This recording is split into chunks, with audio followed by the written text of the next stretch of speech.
Hello there, and welcome to Life Beyond Seen, where curiosity gets cozy and the darker corners of mystery are approached slowly, gently, and with just enough light to keep us company.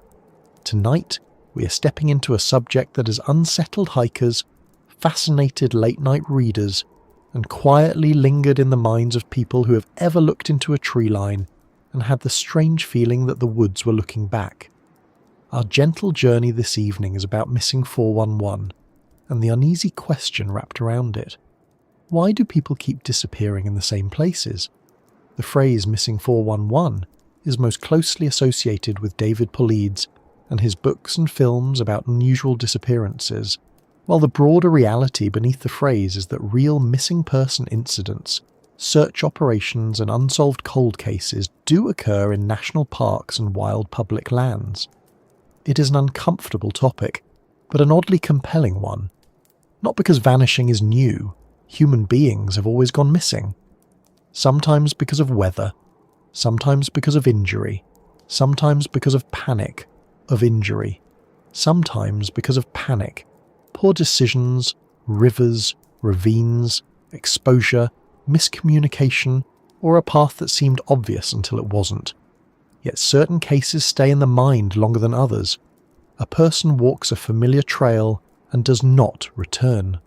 A child is there, and then somehow not there. A hunter knows the land, turns away for a short moment, and the world seems to fold up around him like a badly packed tent. Search teams arrive, dogs are brought in, helicopters circle. Friends call out names into a silence that never answers properly. And afterward, when the facts remain thin and the endings remain absent, people begin doing what people have always done. They study patterns, they compare maps, they revisit the same details.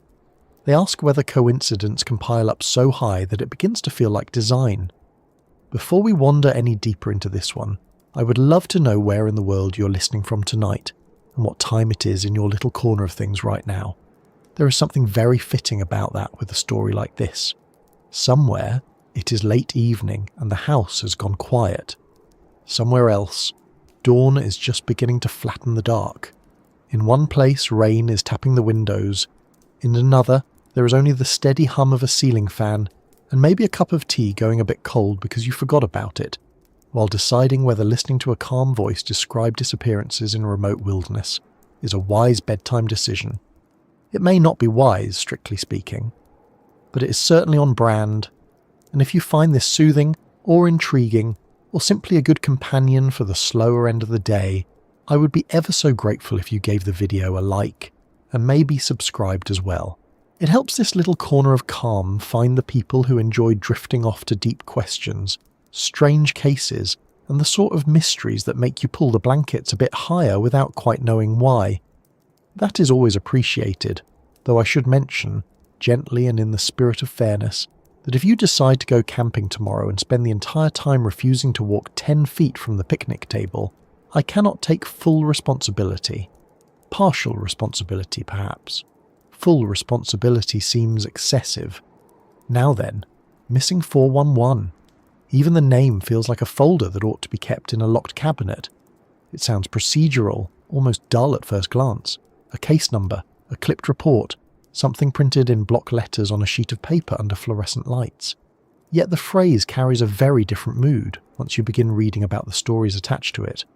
Not because every case is equally strange, and not because every disappearance defies explanation, but because enough of them carry the same unsettling texture.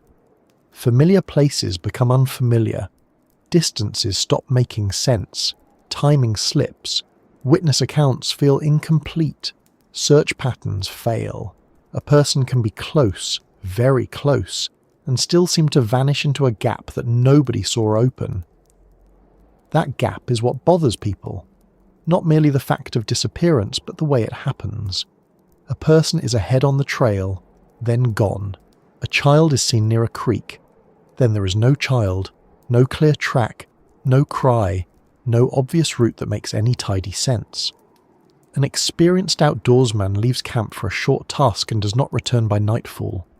In plenty of missing person cases, There are explanations that investigators and search teams understand all too well. Disorientation can happen quickly. Injury can immobilize someone in thick brush or difficult terrain. Hypothermia changes judgment in frightening ways. Water moves bodies. Weather destroys tracks. Panic makes people do irrational things. Darkness compresses options. That, on its own, is already enough to humble anybody who treats wilderness like a decorative backdrop rather than what it actually is, which is beautiful right up until it becomes absolutely indifferent to your plans. Still, what keeps the missing 411 idea alive is the sense that indifference alone does not satisfy every question. It is the clustering that gets under people's skin, the repeated mention of the same kinds of places, mountain ranges, dense forests, steep drop-offs, boulder fields, lakes, swamps, ravines, sudden weather. Places where a map looks neat and manageable on a phone screen, but the real ground is all angles, routes, blind turns, hidden ledges, and distance that feels longer on the way back than it ever did on the way in. Add one turned ankle, one wrong choice, one moment of urgency, one missed trail marker, and the ordinary world becomes very difficult very quickly. Add a case with confusing details and no ending, and the human mind starts trying to knit that confusion into a bigger picture. That is where this topic lives, right on that line.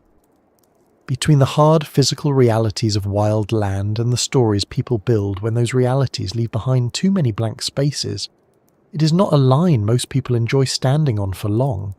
We like causes, we like sequences, we like the kind of world where event A leads to event B, and then somebody with a flashlight and a clipboard explains the rest in a calm voice.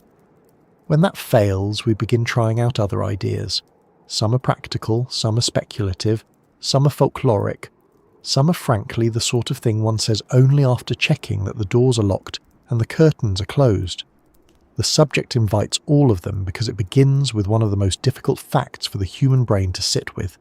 Someone was here, and now they are not, and we do not know exactly how that happened. There is also something about wilderness that changes the flavour of uncertainty.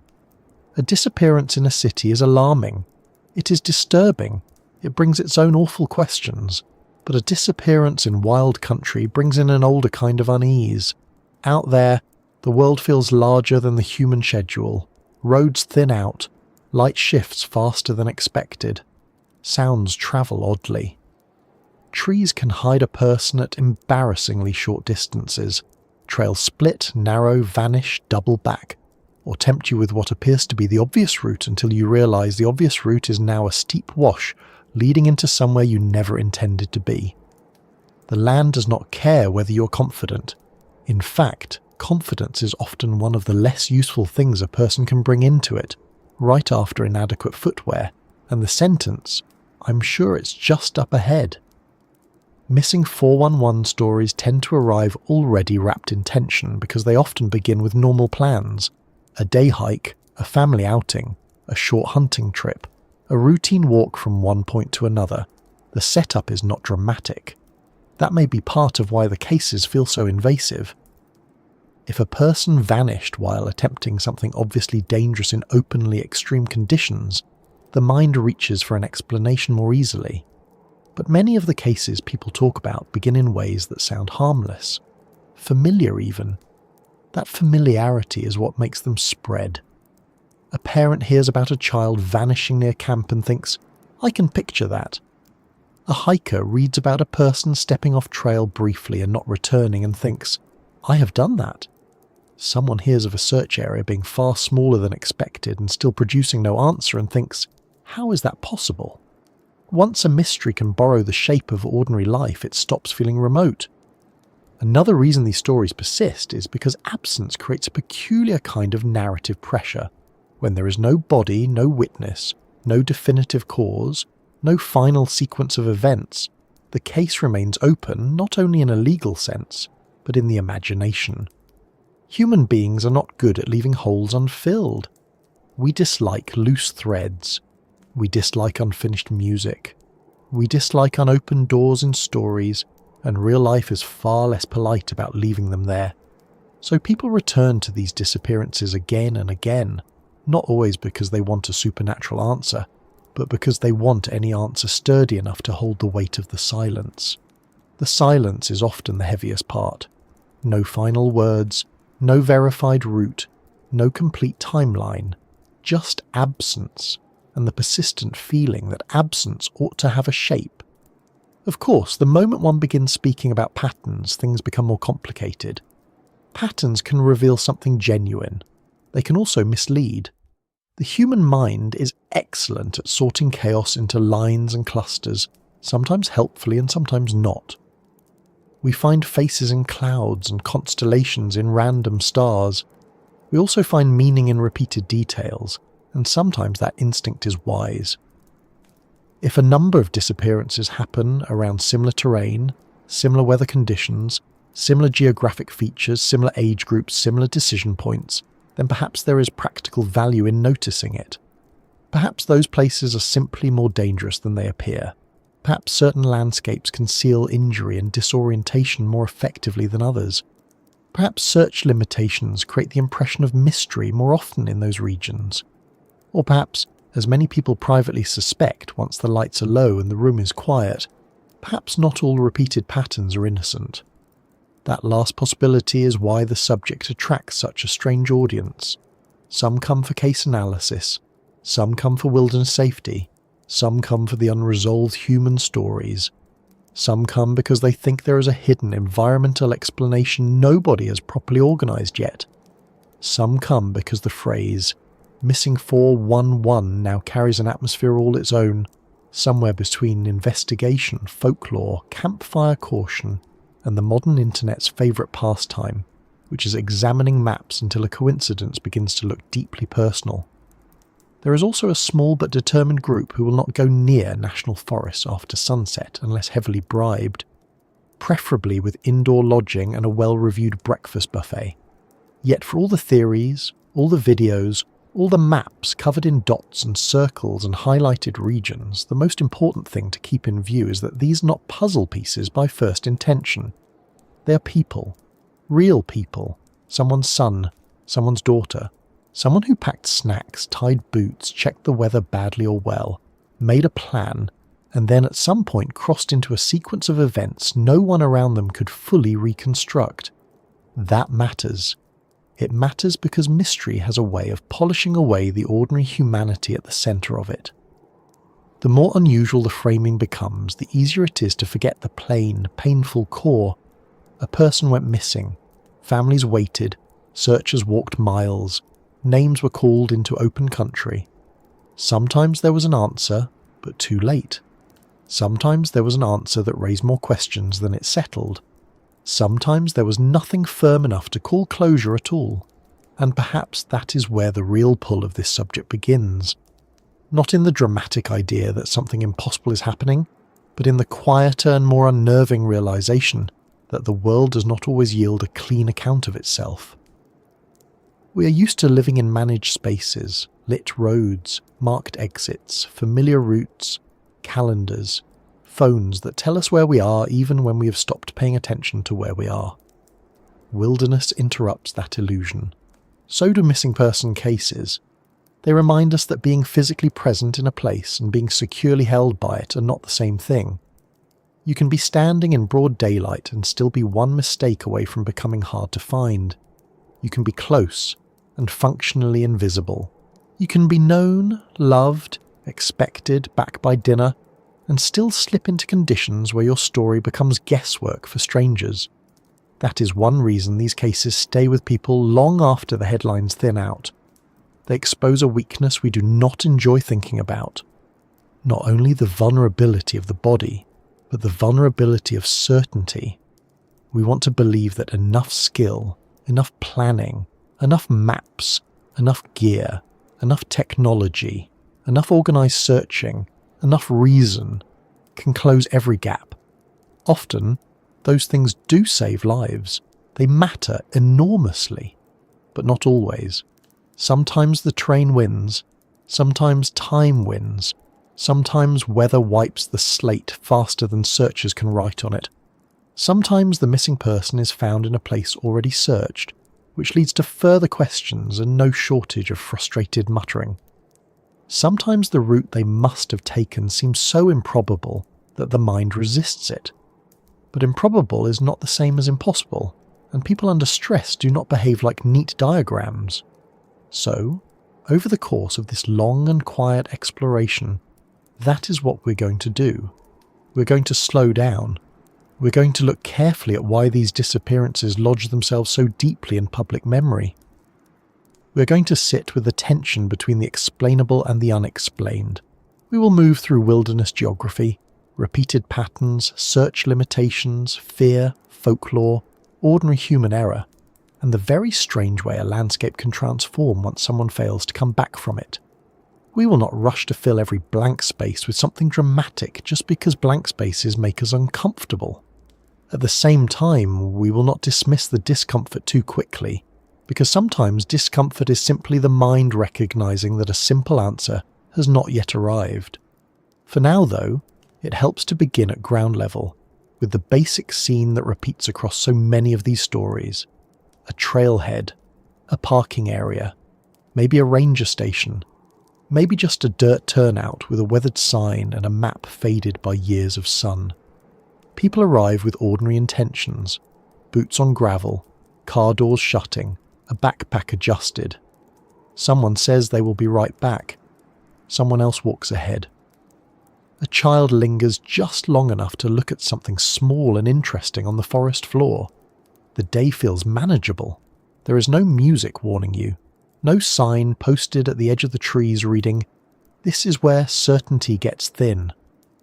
There is only the trail, the weather, the terrain, the assumptions people bring with them, and the quiet fact that some places are less forgiving than they look. And once you start reading the earliest cases that fed into this whole missing 411 conversation, that is what strikes you first. Not the theories that came later, not the maps, not the speculation, just how ordinary the opening moments often sound before the ordinary slips, almost without a sound, into something else. Long before anyone gave these cases a modern label, long before maps were marked with circles and online forums began comparing locations like amateur detectives with too little sleep and too much curiosity, people were already disappearing into wild country and leaving behind the same hard questions. The phrase missing 411 may be recent, but the unease behind it is not. That feeling is much older. It belongs to forests before roads, mountains before trail markers, rivers before warning signs, and to those moments when one person looked around and realized that another person, who should have been only a short distance away, was simply no longer there. That is where this really begins. Not with a brand, not with a documentary, not with a list of strange patterns laid out in tidy order. It begins in the older world, where the wilderness was not a weekend destination, but an active part of daily life. For most of human history, people did not step into remote land for recreation. They crossed it because they had to. They hunted in it, settled beside it, farmed at its edge, cut through it, feared it, relied on it, and sometimes vanished within it. A modern hiker who gets lost in a national park may carry a phone, a water bottle, a fleece, and the firm belief that the parking lot cannot possibly be that far away. A person on an isolated frontier path 200 years ago had none of those comforts, but they would have understood the basic truth immediately. Wild places can separate a human being from the rest of the world much faster than common sense suggests. The first thing worth noticing is that old wilderness disappearances were rarely recorded in the neat way we now prefer. There were no modern databases, no coordinated press alerts, no standard incident forms, no satellite imaging, and very often no reliable timeline beyond the rough shape of a day. A person left to check a trap line, gather wood, watch livestock, survey land, hunt game, or visit a nearby settlement. By evening they had not come back. By the next morning concern hardened into action. Neighbours searched, families called out, dogs were sometimes used, sometimes not. And if the missing person was not found quickly, the case often slipped into rumour, local memory, and eventually silence. That matters because the modern mind tends to assume that mysterious disappearances are increasing, when in truth it may simply be that we now record them more consistently, discuss them more widely, and preserve them far longer. Even so, the emotional pattern has not changed very much. Someone goes missing in country, they either knew or thought they knew. The search begins with confidence. People say things like, "He must have taken the lower trail," or "She knows these woods," or "He can't be far." At first, the mood is practical. Then light begins to thin. The practical tone weakens. Searchers widen the radius. Familiar ground starts feeling less familiar. Every broken branch becomes a possibility. Every sound becomes a maybe. And once darkness settles in, the land seems to expand. Distances lengthen. Small terrain features turn hostile. A dip in the earth becomes a hiding place. A stream becomes a barrier. An ordinary patch of trees becomes a wall. In the older wilderness, these dangers were constant companions. Forests were thicker. Trails were rougher. Settlements were sparse. Communication was slow. Weather forecasting, when it existed at all, depended heavily on looking at the sky and hoping you were in a wise mood that day. If someone strayed, fell, became injured, or simply chose the wrong direction at the wrong moment, there were endless ways for that mistake to deepen. Exposure could kill. Water could erase signs. Animals could disturb remains. A person might survive longer than expected, moving farther than searchers believed possible, or perish very close by in brush so dense that a body could remain hidden for astonishing lengths of time. There is nothing supernatural in that. It is only a reminder that natural landscapes are far less tidy than maps make them look. Still, there is a reason the earliest wilderness vanishing gathered a special kind of fear. In towns and villages, absence had edges. There were roads, houses, routines, and people who noticed who belonged where. In wilderness, absence seemed to dissolve outward. There was no obvious boundary around where a person could be. Search areas became estimates, then guesses, then vast troubling shapes. Families and neighbours had to imagine all the places one person might have gone, and wild country offers a dreadful number of options. A ridge, a ravine, a creek bed, a thicket, a game trail mistaken for a footpath. A sudden storm sheltering them in one direction while rescuers searched another. The land offered too many routes and too few answers. That older fear also borrowed something from folklore, because wherever human beings live near deep woods or high mountains, stories gather there. It is almost unavoidable. Before formal search and rescue, before weather models, before emergency beacons and coordinated response teams, people explained wilderness danger through story because story was the most useful tool available. If people vanished in a swamp, the swamp became known as a place that kept what entered it. If travellers disappeared along a ridge, the ridge acquired a reputation. If children wandered near a particular stretch of woods and were lost, adults warned of that place in ways designed to be remembered. Sometimes the explanation was practical beneath the surface. Do not go there. The ground is dangerous, the stream rises fast, people lose the trail. Sometimes the warning became more imaginative over time. There is something wrong in those woods. Something takes people. Something calls them away. One should not laugh too quickly at that. Folklore may dress itself strangely, but it often grows around real repeated hazards. A patch of land that appears again and again in old disappearance stories may have gained that reputation because it truly was dangerous in an ordinary physical sense. Dense fog, sudden drop-offs, unstable ground, poor visibility, confusing terrain, waterways that conceal what they take. It is one of the interesting features of these topics that the rational and the superstitious often begin at the same place. A person disappears in the same area often enough, and one group starts asking what geographic factors are involved, while another group starts asking what else lives there. The map is the same, only the language changes. In the earliest American frontier settings, wilderness vanishings were so common that many never became formal mysteries at all. They were simply part of life at the edge of mapped society. People were taken by storms, swept by rivers, injured in a rough terrain, or lost while travelling between isolated communities. Hunters failed to return. Children wandered. Travellers vanished between one known point and another. Sometimes evidence turned up later in the form of clothing, a tool, bones, or a partial camp. Sometimes nothing turned up. The silence itself became part of the record. A line in a family account, a local remark, a passing mention in an old newspaper, enough to prove someone was gone, not enough to explain how. And that silence is important, because it shaped the way these cases were remembered. When there is no body and no solid ending, people do not let the story rest. They hold it slightly open. They discuss possibilities. They compare details. The case becomes less a concluded event than a kind of unresolved pressure in the community. You see this in old accounts from rural and wilderness regions. People remembered where someone was last seen. They remembered what the weather had done that day. They remembered whether dogs lost the trail near water. They remembered strange little details because small details were all they had. That habit remains very much alive today in missing 411 discussions.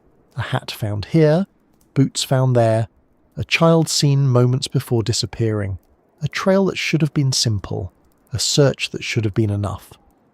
One of the features that makes the earliest wilderness vanishings feel so close to modern ones is how often they begin with a small separation.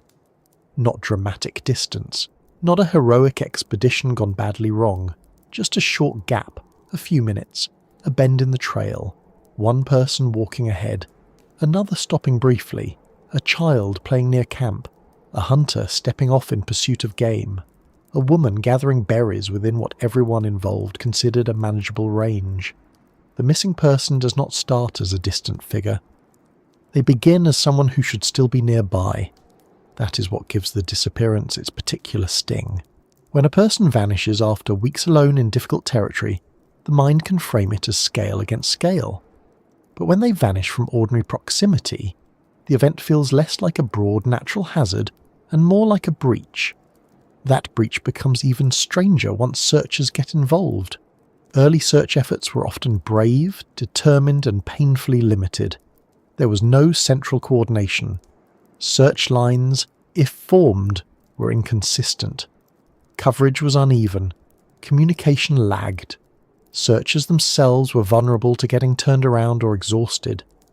In rough country, a person could be missed at very close range, especially if injured, unconscious, hidden by vegetation, or located in a depression, rock cleft, or watercourse.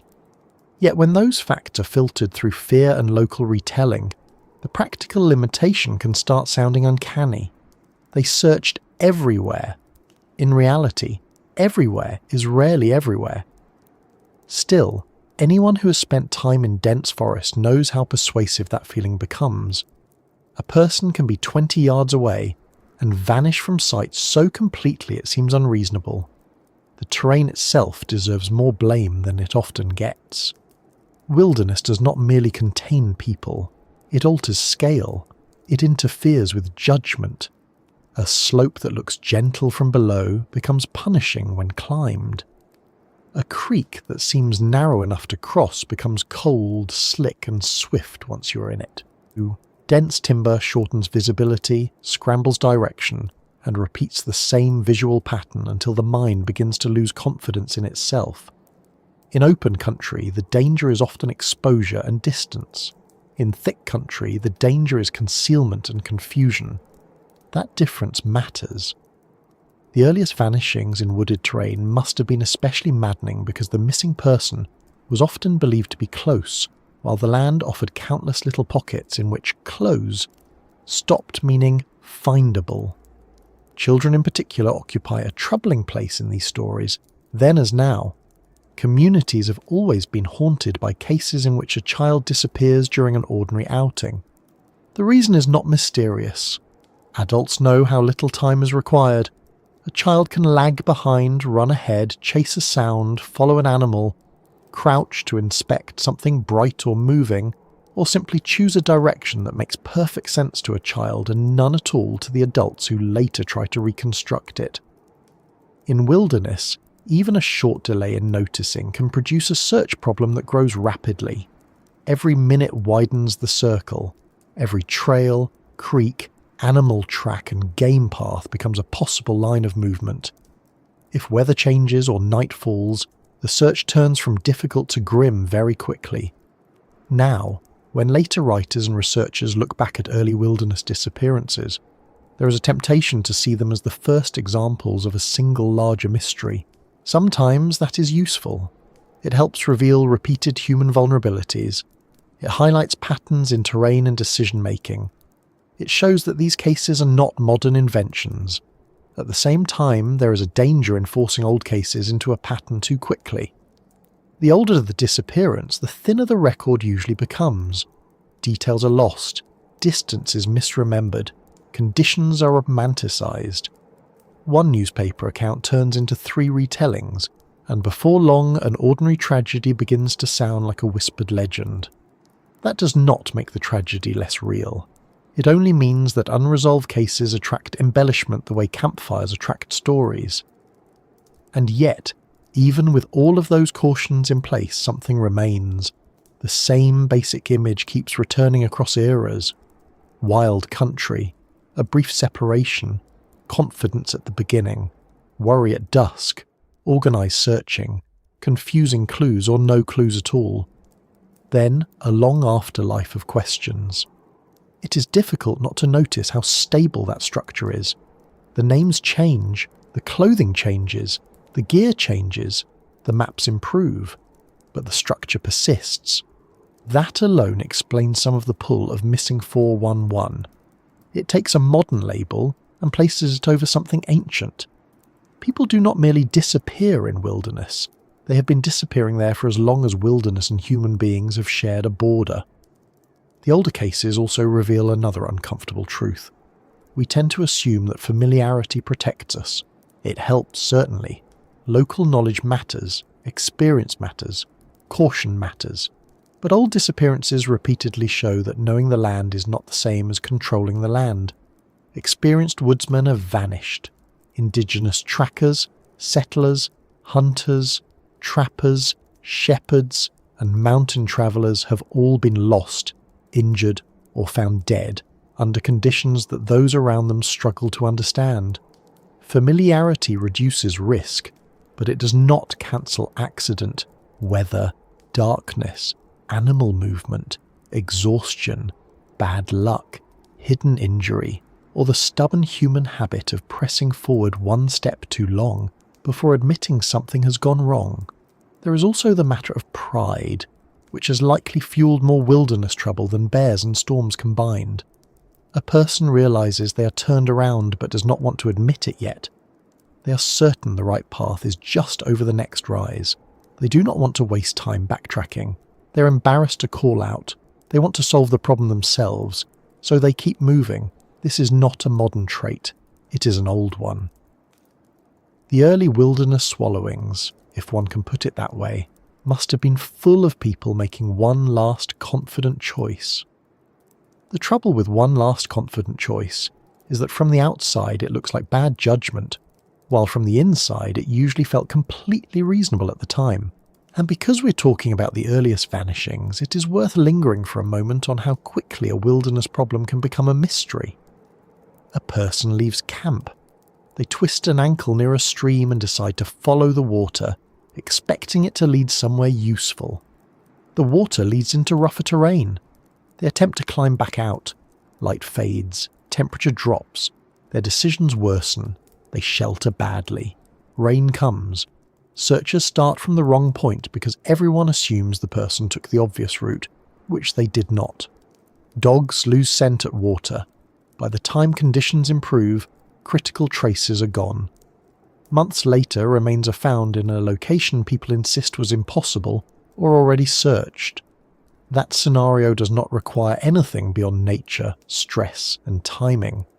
Yet to those watching from the outside, it can feel deeply baffling.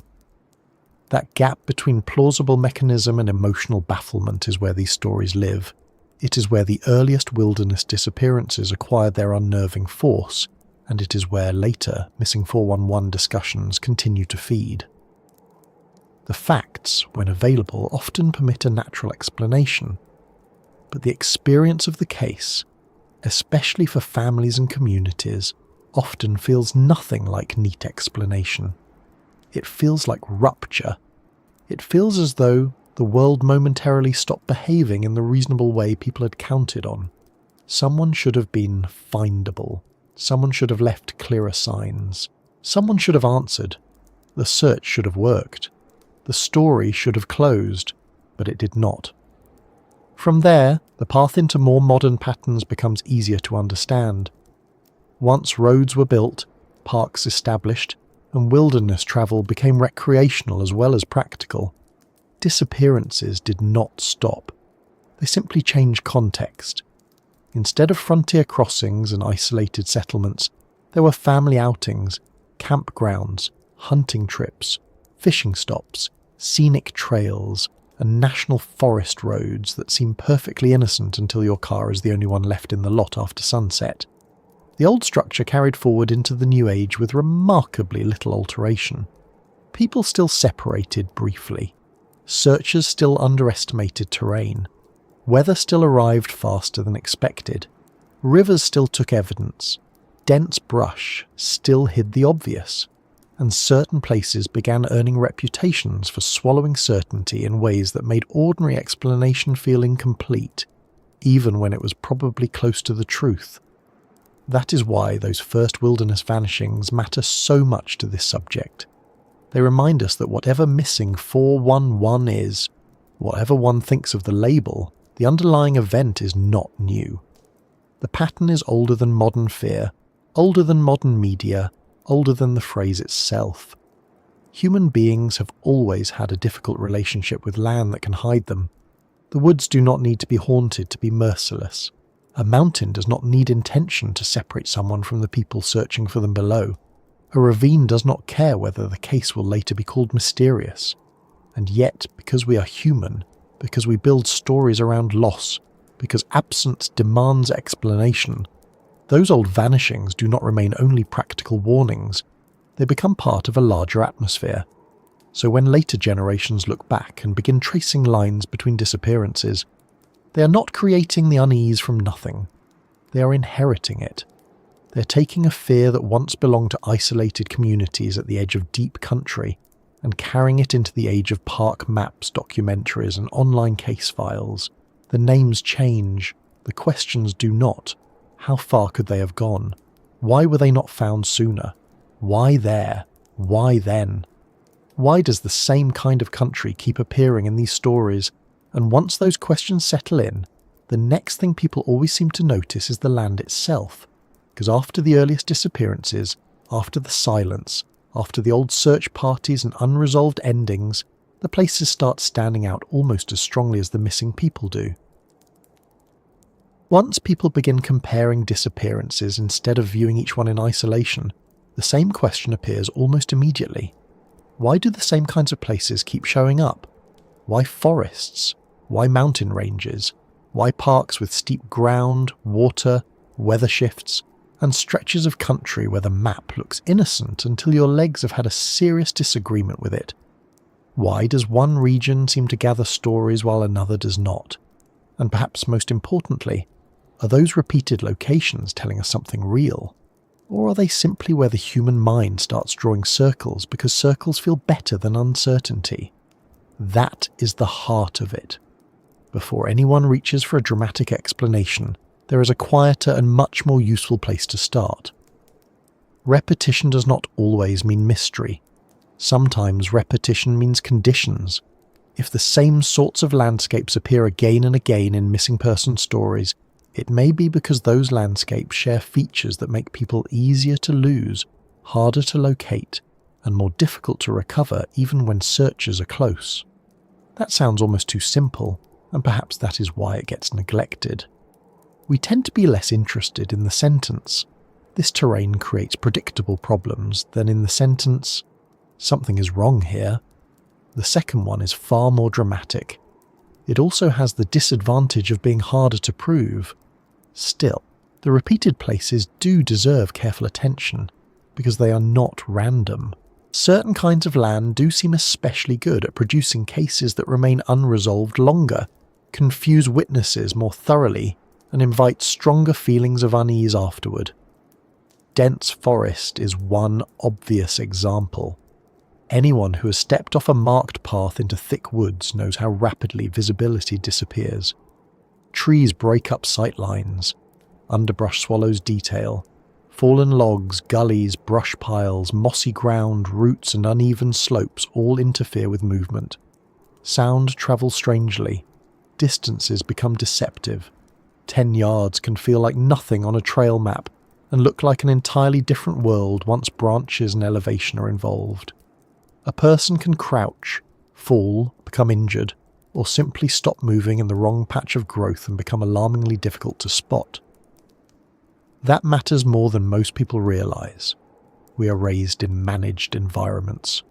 Roads are linear, buildings have edges, rooms have doors. Urban and suburban life trains us quietly but efficiently to expect space to remain legible. Wilderness does not make that promise. It breaks space into fragments. The eye cannot hold much of it at once. The body works harder than expected. Direction becomes less certain with each turn. Even in daylight, a forest can force a person into small local decisions instead of broad, confident movement. Turn left around that boulder, step over that log, follow that opening, keep away from that muddy section. Each choice feels minor. Enough minor choices in the wrong direction and the trail behind you stops being obvious. Then there is elevation. Mountain country appears over and over in these stories, and that should not surprise anyone who has ever trusted a contour line more than they should have. Mountains concentrate difficulty. The ground itself is complicated. Trails switch back. Side paths appear and fade. Loose rock, sudden drop-offs, narrow ledges, hidden ravines, and steep wooded slopes create countless opportunities for injury or misjudgment. A person who slips may travel farther than expected. A person who attempts to shortcut downhill may become trapped in terrain that looked passable from above and is absolutely not passable in practice. Water channels cut into the land, boulder fields hide holes, weather changes quickly. Once again, nothing supernatural is needed. The mountain only needs to be itself, which is already more than enough. Water is another repeated feature, and perhaps one of the most important. Rivers, creeks, marshes, lakes, and seasonal streams complicate nearly everything in a missing person case. Water interrupts scent trails, it destroys footprints, it alters search assumptions, it pulls injured or exhausted people in directions they would not normally choose, because following water feels sensible when one is disoriented. People often believe, not unreasonably, that a creek will lead to a road, a campsite, a larger river, or some sign of human presence. Sometimes it does. Sometimes it leads deeper into rough country, through colder air, across slick rock, into steep drainage, or into thickets that make already poor visibility even worse. Water also creates noise which can drown out shouted names and whistles. It cools the body. It encourages risky crossings. It moves evidence. If there is one feature that repeatedly turns confusion into prolonged mystery, water is a strong candidate. Add weather, and repeated places begin to look less like sinister clusters and more like hazard multipliers. The same parks and mountain regions appear not merely because they are famous or scenic, but because they combine several risk factors at once: thick cover, uneven terrain, fast weather shifts, limited road access, large search areas, strong drainage systems, temperature drops at elevation, seasonal tourist traffic that mixes inexperienced visitors with serious backcountry conditions. It is almost an ideal recipe for cases that start simply and become hard to solve. There is also a practical point here that often gets ignored. More people go to certain parks than others. More foot traffic naturally produces more accidents, more separations, and more opportunities for ordinary trouble to become extraordinary once terrain and time take over. That is one reason the same names appear so often. Popular wilderness areas are not just dramatic settings, they are heavily used settings. National parks, national forests, mountain recreation zones, and well-known trail systems bring together vast land and large numbers of people, many of whom are visiting briefly, underestimate conditions, overestimate themselves, or trust familiar comforts to follow them into unfamiliar ground. That does not mean every repeated location is merely a statistical artifact.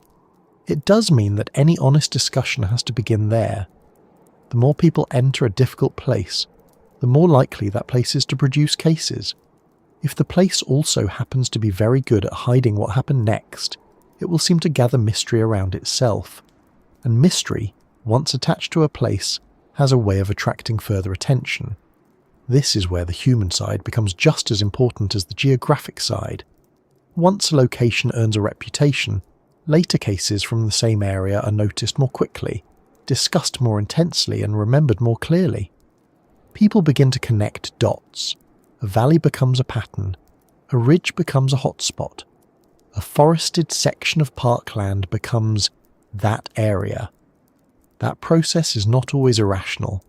Sometimes reputation forms because repeated conditions truly do produce repeated incidents. But reputation also changes how we observe.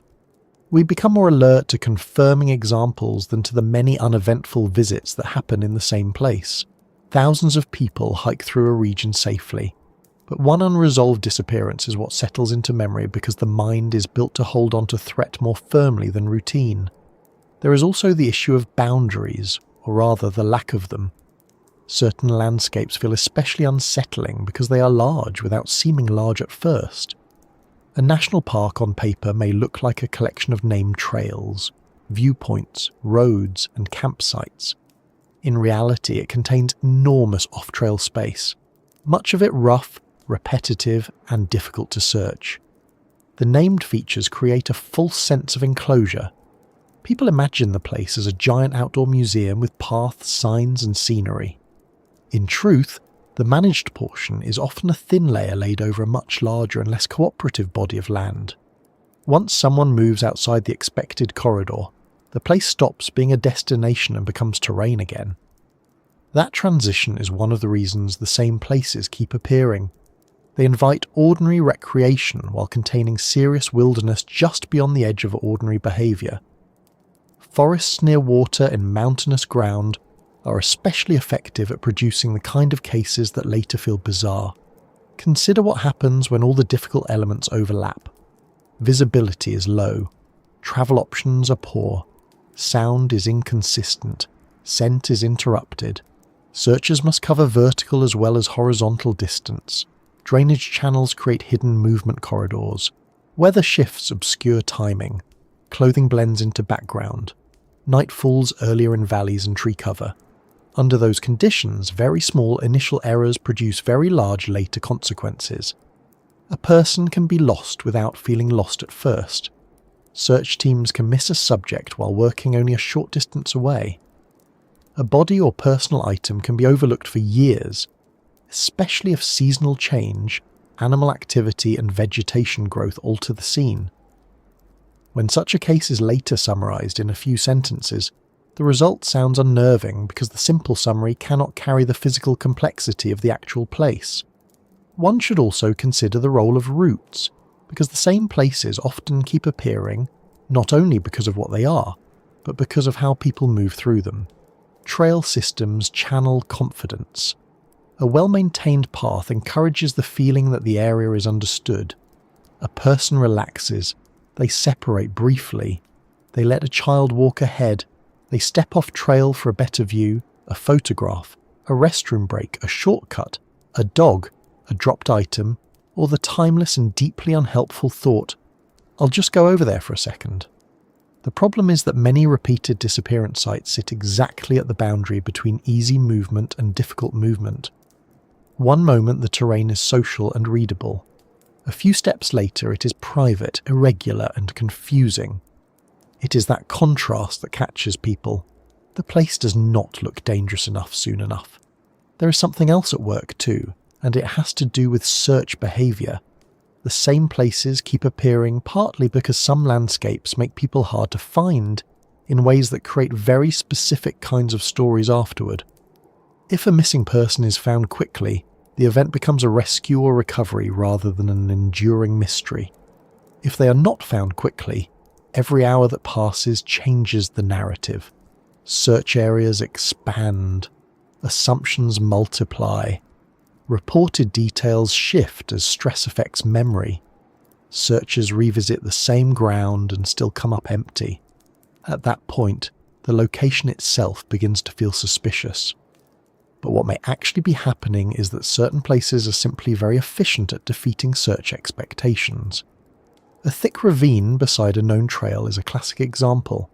Searchers focus on where people should have gone. The land conceals where they actually went. That is one reason experienced outdoors people sometimes disappear in the same sorts of places as novices. Skill helps, but terrain still shapes the problem. A confident hiker may move faster into trouble. An experienced hunter may choose rough country precisely because they are comfortable in rough country. A local resident may rely on memory when conditions have changed. Familiarity can protect, but it can also narrow imagination. If someone has crossed a stream a dozen times safely, the 13th crossing feels normal right up to the moment it is not. If a slope has always been manageable in dry weather, its danger after rain may be underestimated. The same places keep appearing because those places consistently punish small misreadings, and human beings, no matter how experienced, continue producing small misreadings with astonishing loyalty. There is also a bureaucratic reason repeated places gain power in the public imagination. Cases are often discussed through jurisdictional lines that do not match the way land actually works. A person vanishes in a park. Search efforts involve park staff, county teams, state resources, volunteers, perhaps federal support, perhaps not. Records vary, reporting varies, public information varies. Some locations acquire a reputation for secrecy or inconsistency simply because the paperwork around wilderness incidents is fragmented, incomplete, or hard to compare. From the outside, that can look ominous. From the inside, it may just be the untidy reality of managing large, difficult land with different agencies, different resources, and different standards. Still, when a place already feels eerie, administrative mess only makes it feel more so. Nothing sharpens mystery quite like forms that do not line up neatly. Then there is seasonality. The same places are often discussed as though they behave uniformly year-round, but they do not. Snow cover changes movement. Spring runoff changes crossings. Summer crowds alter timing and detection. Autumn hunting activity introduces another layer of human movement into remote terrain. Leaves on trees reduce visibility. Leaves off trees increase it. Heat increases dehydration and poor judgment. Cold increases exposure risk. A location that seems impossible for a disappearance in one season may become brutally plausible in another. Repetition across seasons can therefore look even more striking, because the landscape appears to keep producing cases despite changing conditions. In fact, the constant may not be weather itself, but the way the underlying geography keeps turning ordinary mistakes into difficult search problems regardless of season. Of course, none of this fully answers the emotional version of the question. Why these places? Yes, but why does it feel as though they hold on to people? That feeling comes from the mismatch between how a place looks in memory and what it can actually do in practice. Scenic places are especially prone to this. Viewpoints, lakesides, meadows, family-friendly trails, campgrounds, and popular overlooks create a memory of openness and leisure. When a disappearance emerges from that setting, the mind struggles to reconcile the two images. How could someone vanish here, of all places, where people take photos, unpack sandwiches, complain mildly about parking, and wander around in hats chosen more for optimism than meteorology? Yet that very contrast is part of what makes the same places keep returning. They are accessible enough to invite casual entry, and rugged enough to punish casual assumptions. That is a dangerous combination. It's also worth noticing that repeated places tend to be rich in what one might call natural decision points. Forks and trails, creek crossings, scenic detours, unmarked animal paths, fallen trees requiring a brief reroute, open slopes that look walkable from one angle and treacherous from another. Such places generate little moments where one choice replaces another without much thought. Most of those choices do not matter. A few matter a great deal.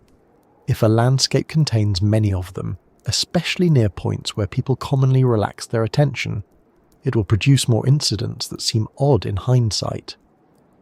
They were last seen right there, someone says, pointing to a place where 5 reasonable options radiate outward and only one leads back safely. Repeated places often contain many of those quiet branching moments. And then there is the plain fact that wilderness does not preserve evidence in the orderly way investigations would prefer. Wind moves things, rain flattens things, animals carry things, water transports things, sun fades things, snow hides and reveals on its own schedule, clothing snags and tears, tracks overlap, human searchers add more disturbance with each pass. If one wanted to design an environment that turned straightforward answers into frustrating approximations, wild mountainous forest around water would be a very strong draft. That is why the same places keep appearing, not because they are necessarily exceptional in a supernatural sense, but because they are exceptionally good at transforming events into uncertainty. Still, one should not dismiss the emotional power of the pattern too casually. Even if ordinary conditions explain most or all of the repetition, repeated geography changes how people feel about a place. They stop seeing only terrain. They begin seeing accumulated stories. A valley becomes more than a valley. A trail becomes more than a trail. Memory and map begin to overlap. The next disappearance then arrives not on empty ground, but on ground already charged with earlier cases. The place seems to deepen. It acquires narrative weight. People speak of it differently. They lower their voices. They remember prior names. They study old reports. In that sense, the same places keep appearing because once a place enters the public imagination as a site of disappearance, it is never entirely just geography again. That can be helpful if it produces caution. It can also be unhelpful if it produces exaggeration. A repeated location may indeed signal danger in the practical sense. Better signage, stronger warnings, more realistic trail information, better public education, and faster reporting might save lives there. But if the place becomes too mythologized, attention drifts away from the very ordinary features that likely matter most. People start looking for the dramatic and stop respecting the simple hazards. They imagine a special zone of mystery, when what they really need to understand is visibility, elevation, drainage, weather, and how quickly separation becomes a survival problem. One can be fascinated by a pattern and still be very boringly practical about what it means, and perhaps that is the most honest answer for now. The same places keep appearing because some landscapes repeatedly produce the same kinds of trouble. They hide people well, they confuse movement, they interfere with search, they invite underestimation, they combine beauty with indifference in a way humans continue to misread. Then, once several cases cluster in memory, the place begins carrying its own reputation, which makes each new incident feel connected before the facts are even fully assembled. Geography starts the pattern. Human attention strengthens it. Story preserves it. So when people ask why the same places keep appearing, the answer may be less magical and more unsettling. Those places keep appearing because they are exactly the sort of places where an ordinary day can shift into an extraordinary problem without much warning at all. And once enough stories gather there, it becomes impossible to look at those forests, mountains, valleys and waterways without noticing that the land itself is starting to take on the shape of a suspect, which is why, before long, people stop focusing only on the missing person and start studying the setting with an intensity usually reserved for witnesses. When people talk about strange disappearances, the conversation usually drifts toward theories very quickly. That is understandable. A mystery invites one. But before any theory earns its boots, it has to walk through the actual land where these cases happen. And once you do that, once you stop looking only at names and dates and start looking at terrain, a quieter truth begins to come into focus. Forests, mountains, and the broader geography of wild places are not passive backdrops in these stories. They are active conditions, they shape movement, they limit sight, they confuse sound, they change time, they decide how easy it is to get lost, how hard it is to be found, and how many gaps a story will have by the time searchers are trying to piece it together. That is one of the reasons wilderness disappearances can feel so much stranger than they really ought to. The land is doing more of the work than most people realise. We tend to imagine geography as setting, in the way a stage set surrounds actors. Forest here, mountain there, stream over to the side. In reality, geography is much more involved than that. It is not scenery, it is behaviour. It tells people where they can move, how they can move, how quickly they tire, what they can see, what they cannot see, what happens if they fall, and how likely it is that someone else will notice any of that in time. Take forests first, because forests are especially good at making a straightforward situation feel deeply unnatural. A dense forest reduces the world to short distances. People assume they can see farther than they actually can. On a trail surrounded by trees, it feels as though anyone nearby would be obvious. They are not. Vegetation breaks the world into panels. One person is visible between trunks for a moment, then not visible at all. Underbrush hides low shapes. Fallen timber blocks easy movement. Moss, leaves, needles, and damp ground muffle footfalls. Wind in branches creates constant low-level noise. Streams add another layer. Birds startle. Trees creak. A call for help may travel oddly, flattening in one direction and carrying too far in another. Someone can be close, injured, confused, or even answering, and still remain frustratingly hard to locate. That matters enormously in real searches. Human beings are not especially good at visually detecting still objects in cluttered environments, especially when those objects do not look the way the brain expects them to look.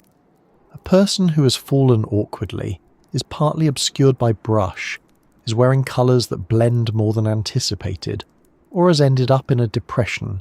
Drainage cut or tangle of deadfall can be missed at distances that sound almost insulting when described later. This is one reason some disappearance cases acquire an eerie tone. Friends or searchers say things like, "We were right there," or "that area had already been covered." Both statements may be sincerely believed. Neither guarantees that the subject was actually visible, audible, or reachable at the time. Forests also create directional trouble in a very ordinary but very effective way. Tree cover interferes with broader visual orientation. You lose the horizon. You lose distant landmarks. The landscape begins repeating itself. One stand of pines resembles another. One ferny stretch looks much like the last. A slope feels familiar until you notice the stream is on the wrong side. People do not usually become lost all at once. They become slightly less certain, then mildly inconvenienced, then annoyed, then privately concerned, and only after that do they begin using the word lost, by which point the problem is often well underway. In thick woods, that progression can happen quickly, because the forest strips away the long-range visual information that would otherwise correct small errors before they become serious ones. Mountains complicate everything further. A mountain is not merely a higher version of the land below, it is a machine for amplifying consequences. The ground is steeper, the weather less stable, the temperatures more variable, and the routes more constrained. In mountain country, a short distance on a map can conceal exhausting elevation change, unstable footing, narrow drainages, cliffs, loose scree and slopes, that force a person either up or down when what they really need is sideways. Gravity becomes part of the case in a very direct way. People slip, they slide, they tumble into places that are difficult to see from above and unpleasant to reach from any direction. Even a minor injury becomes more serious when every movement requires balance, effort, and decision-making on uneven ground. This is why mountain disappearances are often surrounded by the same baffled language. How did they get there? Why would they go that way? Why wasn't anything found sooner? Yet mountain terrain produces exactly those questions because it funnels movement in deceptive ways. A person trying to regain a trail may follow a drainage. A person avoiding steep ascent may keep descending, expecting relief that never comes. A person who believes a road or river must be nearby may commit to the wrong valley. Once inside the terrain, options become less like choices and more like negotiations with what the land will allow. From the outside, on a map, there were many possible routes. On the ground, there may have been only one that felt manageable in the moment, even if it was disastrously wrong in the larger sense. Then there are transition zones, and these are especially important in cases that later get discussed as strange. A transition zone is the place where one kind of terrain becomes another. Forest edge to open slope, trail to creek bed, meadow to timber, ridge to drainage, maintained park area to true backcountry. These boundaries are where people relax, reroute, improvise, or misjudge. They look harmless because they are often visually interesting and physically inviting. There is a view, there is open ground, there is water, there is a game trail that looks suspiciously like a human trail, which is one of nature's less funny jokes. People step into these transition zones casually, and once they do, the conditions governing the rest of the outing can change very fast. Water deserves special attention because it appears so often in these cases, and because it interacts with geography in such an efficient, unhelpful way. Streams and rivers draw people. They promise direction. They suggest life, camps, roads, lower ground, maybe even rescue. They also create barriers, cold exposure, slick surfaces, noise, hidden drop-offs, and scent breaks for dogs. A creek in forested mountain terrain is not just a feature. It is a corridor and a trap. It can guide a disoriented person deeper into trouble, while simultaneously making later search efforts harder to interpret. If tracks vanish near water, uncertainty multiplies. Did they cross, fall in, follow the bank, turn back, remain nearby? The geography does not answer. It only adds possibilities. Lakes and ponds produce their own discomfort. Open water creates the impression that the surrounding area should be easier to search, but shorelines are often deceptive. Vegetation thickens there. Mud records track selectively. Light changes across the surface. Bogs, reeds, and shallow inlets complicate movement and visibility. The edge of water is one of those places where people often pause, separate, rest, or turn around. That makes it a common last-seen environment. It also means later retellings become saturated with that eerie feeling people get around quiet water at dusk, which does not help the practical analysis, but certainly helps the atmosphere. Quite a lot of mystery becomes more dramatic once a lake is involved, especially if the lake is calm, reflective, and surrounded by the sort of trees that appear to know something. Ravines and drainages are some of the most underestimated features in disappearance cases. From above, they may look minor. On the ground, they can be exhausting, concealing, and brutally awkward to search. A person who slips into a drainage may end up injured in a place that blocks sound, limits visibility from above, and channels them farther downhill if they continue moving. Search teams may pass near the lip without detecting what lies beneath. Vegetation often grows thick in those cuts. Debris collects. Water or mud obscures sign. If one wanted to explain why a person could remain hidden in what appears, on paper, to be a small area, drainages would explain a great deal of it. Boulder fields, talus slopes, and broken rocky country also appear regularly, and for good reason. They are physically slow, visually chaotic, and full of spaces where a person or pieces of evidence can disappear from ordinary view. A turned ankle there is not a neat little setback, it is a mobility crisis. A fall may not leave an obvious trace visible from a trail. Searchers working around rock features have to contend with shadows, gaps, unstable footing, echoes and visual clutter. Nothing in such places presents itself cleanly.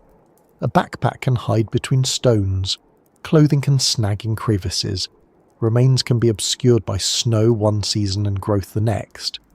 Later, when discovery finally happens, it often feels uncanny because the location sounds implausibly close to known routes or previously searched sections. The geography explains more than the summary does.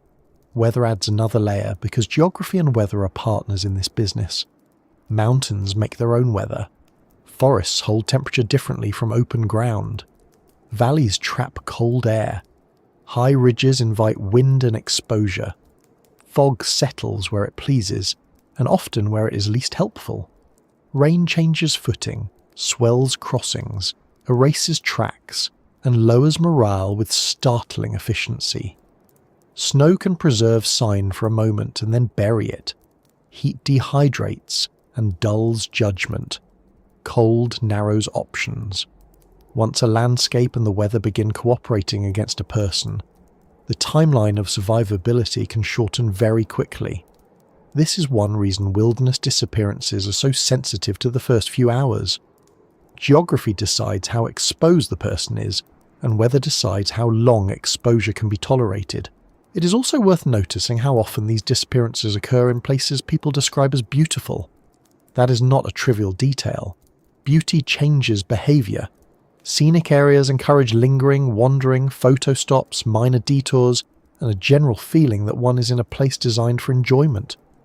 None of that is unreasonable. But beauty softens caution. It disguises difficulty. A pleasant mountain lake at noon can become an isolating, cold, problem-filled place by late afternoon if someone twists a knee on the shoreline and the group loses track of timing. A broad overlook can draw people just far enough from the maintained route to make returning less obvious than expected. Beauty tells the nervous system to relax. Geography may be preparing paperwork. That contrast between welcoming appearance and actual hazard is especially strong in managed wild spaces like national parks. Trails are marked, maps are available, parking lots exist, information boards stand upright and full of good intentions. All of that creates a subtle expectation of control. Visitors do not always realise how thin that layer of management can be. 10 steps off trail in some places and the park stops behaving like a public attraction and starts behaving like land again.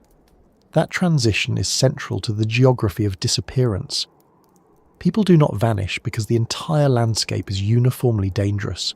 They vanish because the dangerous parts are often very near the comfortable parts, and the line between them is much less dramatic than most minds expect. There is another geographic feature that matters a great deal and is rarely appreciated until it becomes personal, and that is scale. Wilderness scale does not feel the way it reads. A mile in a city is one thing. A mile in steep, broken, forested terrain is something else entirely.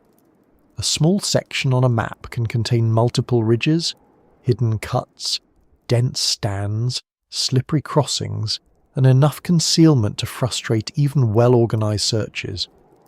People speak of small search areas as if that phrase means manageable. Sometimes it does not. A compact piece of ugly terrain can be more difficult than a much larger open one. Geography is not only about size, it is about complexity. A complicated small area can hold uncertainty for a very long time. Human movement through geography is another part of this that deserves respect. People do not travel across wild terrain as rational dots on a map. They follow convenience, intuition, fear, habit, and whatever seems easiest in the moment. They choose the path of least resistance until fear or injury makes them do the opposite. They cling to water, they avoid climbing, they aim for openings, they mistake drainage for route, they follow game paths. They try to return the way they came and discover the way back looks nothing like the way in. Geography shapes all of those choices by offering some lines and hiding others. When later observers ask, why would anyone go there? The answer is often, because there was some local reason on the ground that only made sense from inside the problem. Children complicate geographic prediction even further. Adults imagine movement according to goals. Children move according to curiosity, distraction, comfort, fear, and impulse. They may head toward water, toward sound, toward colour, toward animals, toward a perceived shortcut, toward shelter, or simply away from something that startled them. In forested mountain country, that means their routes are often far less tidy than adult search assumptions. A child may squeeze through openings adults ignore, hide when frightened, or continue moving when adults expect them to stop. Geography offers them countless little routes invisible to adult logic. This is one reason some cases involving children seem especially baffling afterward. The land available to a child is not quite the same land available to the adults trying to reconstruct what happened. Open ground can be deceptive too. Not all disappearances happen in thick woods. Meadows, alpine zones, desert margins, tundra-like slopes and high exposed spaces produce their own problems. Visibility may be better, but so is exposure. A person can be seen, then lost over a rise. Wind strips away sound. Light changes quickly near sunset. Distances become hard to judge because there are fewer objects to size against. In open mountainous country, a person may feel more confident and move farther before realizing they are committed to a bad route. Searchers then face the unpleasant combination of broad space and many small landforms that conceal someone once they are low, injured or still. One of the reasons certain places keep collecting disappearance stories is that they combine several of these geographic problems at once. A forested mountain park with streams, ravines, weather shifts, seasonal crowds and easy access is almost perfect for producing cases that begin as ordinary outings and end as long, unresolved questions. The public presence ensures enough people visit to generate incidents. The terrain ensures that some incidents will be hard to solve. The beauty ensures people underestimate the risk. The management layer ensures outsiders assume the area is more controlled than it really is. Then, when a case remains unsolved, the geography itself begins to feel suspicious, even though suspicion is often just another name for not yet understanding how much the land was doing. It is also true that geography can distort time, or at least our experience of it. In a city, time is broken into signals, traffic, lights, appointments, clocks, other people. In wilderness, especially complex wilderness, time loosens. You think in terms of landmarks, not minutes. Just past the ridge, down to the creek, back before dark. But geography keeps interfering with those estimates. A ravine adds 20 minutes. Thick brush adds 30. A crossing fails and forces a retreat. A missed turn goes unnoticed until the terrain looks wrong. Meanwhile, light is changing, temperatures are changing, and the person involved may still believe the situation is recoverable. Searchers later inherit this distorted timeline through witness statements, and that distortion helps produce the strange feeling that people disappear faster than should be possible. In a sense, they do. Geography speeds the collapse of ordinary planning. There is no need to strip away the unease here. The geography of disappearance is unsettling. It should be. Not because the land is secretly alive in some dramatic sense, but because it is so efficient at exposing how fragile ordinary assumptions are. We assume closeness means visibility. It does not. We assume familiar terrain is safe terrain. It is not always. We assume that if many people search one place, that place will surrender its answers. Sometimes it does not. Forests hide, mountains separate, water confuses, weather edits the record. Together they produce cases that feel larger than the human mistakes that may have started them. And yet, that is exactly what makes these stories linger. The geography is not random. It keeps showing up because it keeps shaping the same kind of trouble. Certain places are very good at turning missteps into mysteries. Once enough cases gather in those places, the land itself starts to feel as though it is part of the pattern, not merely the setting. People stop saying, "Someone vanished there," and begin saying, "That place takes people." The wording changes first, then the atmosphere follows, then every new case arrives already half covered by the old ones. So before anyone decides what Missing 411 is supposed to mean, it helps to sit with that longer and simpler truth. Wilderness geography is not neutral, it is a participant. It decides how people move, how quickly they tire, how easily they are hidden, and how difficult they are to recover. In some places, that participation is so strong that the landscape begins to leave the same fingerprints over and over again. Which is why, after staring at the forests, the mountains, the water, the ridges, and the hidden cuts in the land for long enough, people start noticing something else. The cases do not just share places, they often seem to share details too, the kind of details that may or may not mean anything on their own, but together become difficult for people to ignore. Once people start looking closely at geography, they almost always take the next step without meaning to. They stop asking only where these disappearances happen and begin asking what keeps showing up around them. Not just forests, not just mountains, not just water. The details, the little repeated features, the odd overlaps, the cases that seem to involve children, the cases where weather shifts quickly, the reports of clothing found in strange places, the searches that come up empty and then later do not, the people who were experienced outdoors, the people who vanished while only briefly separated from others, the places already searched, the distances that seem too short to fail and too long to explain. This is the point where a simple missing person case starts turning into something people talk about in a lower voice. And to be fair, one can understand why. Patterns are persuasive. A single strange case is one thing. 3 cases sharing a similar detail feel more interesting. 10 cases sharing several similar details begin to look like a structure.